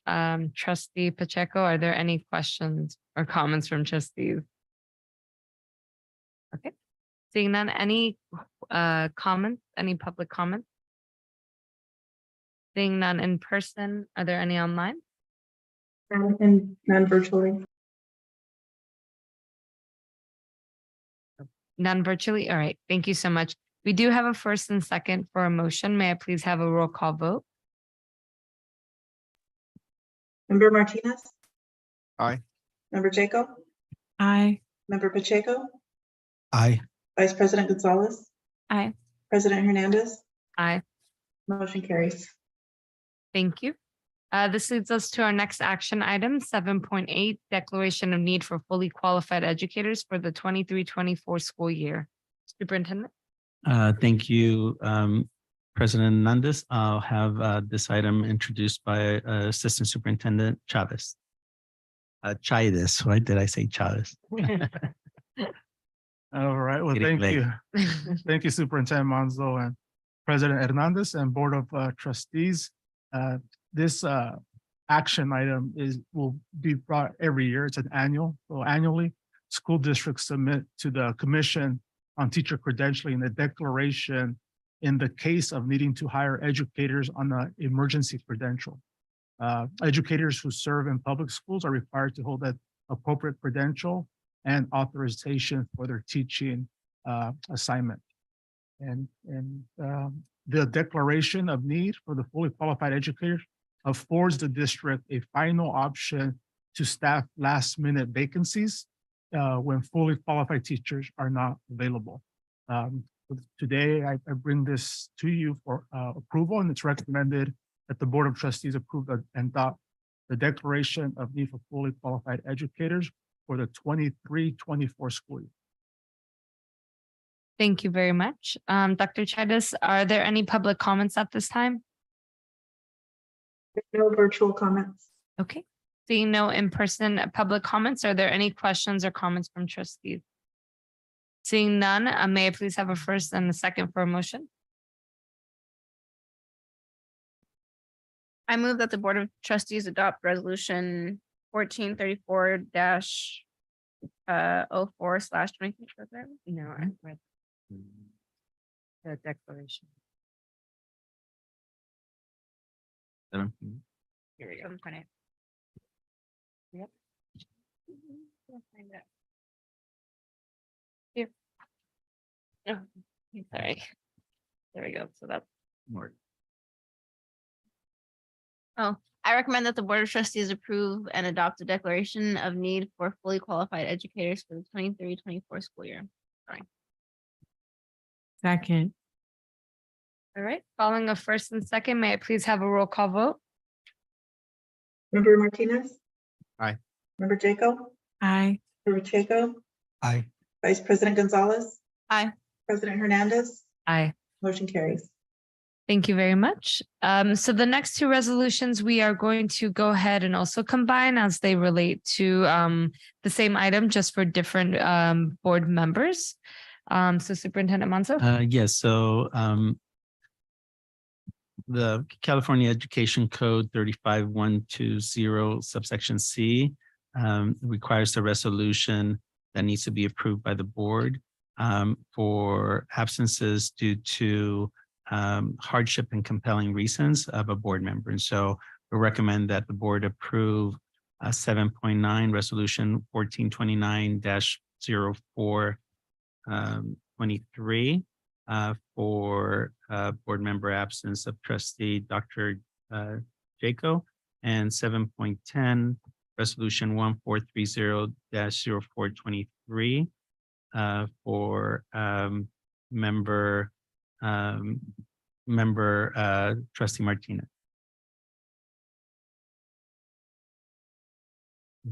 I just was asking, do I need to abstain, or do either of us need to abstain? So on this, you do. I apologize for not. Thank you for that. Yes. So so you still have the majority of the board that can vote on this as one. So we can separate it. Okay. Okay.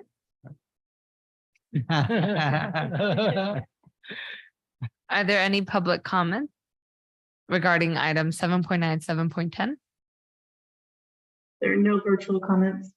Seeing none in person, any questions or comments from trustees? Okay, may I please have a first and a second for these two motions? I move to approve. Wait, oh, first and a second. Yeah, I move to approve items 7.9 and 10. I second that motion. Okay, we do have a first and a second. May I please have a roll call vote? Member Martinez? You would abstain. Well, I guess it's for your first one. Yeah. Yeah. So So it's combined. Abstain.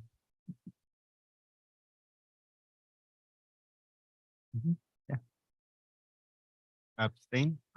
Member Jacob, Abstain. Member Pacheco, Aye. Member Gonzalez. Aye. President Hernandez, aye. motion carries. Thank you so much. And so we've taken care of our information items of the night, which leads us to our last sort of closing items, which is our correspondence for discussion and committee reports. I will open up the floor. I'll start real quick.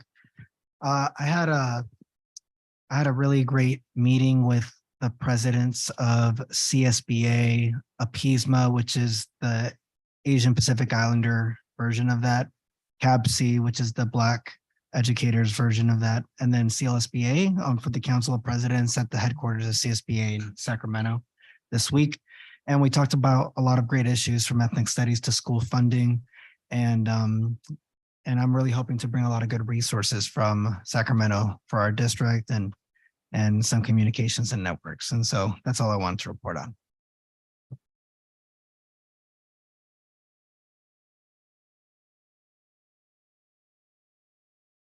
Just wanted to report that I had the honor to visit the Roble for the first time on April 6th. A good friend of mine, Mustafa, invited me to his donation of 500 donuts to the students, and it was a great event to meet the teachers, the administrators, everybody there, and see the smiles of all the kids there that day. So it was a good day.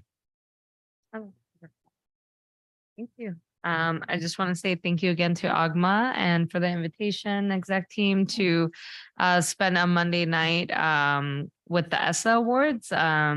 It really warmed my heart. It was a wonderful way to start the week with just all the wonderful recipients of the awards. So thank you again. As we near the end of the school year, I always love those end of the year celebrations. So I appreciate it. All right. And apologies that she has a work meeting right now. Vice President Gonzalez has a work meeting, so she'll have to step out for that. Okay, so at this time, I can go ahead and open the floor for our adjournment. Move to adjourn. Second. All those in favor? Aye. Aye. Aye. Any opposed? All right, hearing none, the regular board meeting on April 20th, 2023 is adjourned at 9:26 p.m. Have a wonderful night. Just for the record, Rochelle, we have one absent for Vice President Gonzalez. Thank you. Thank you.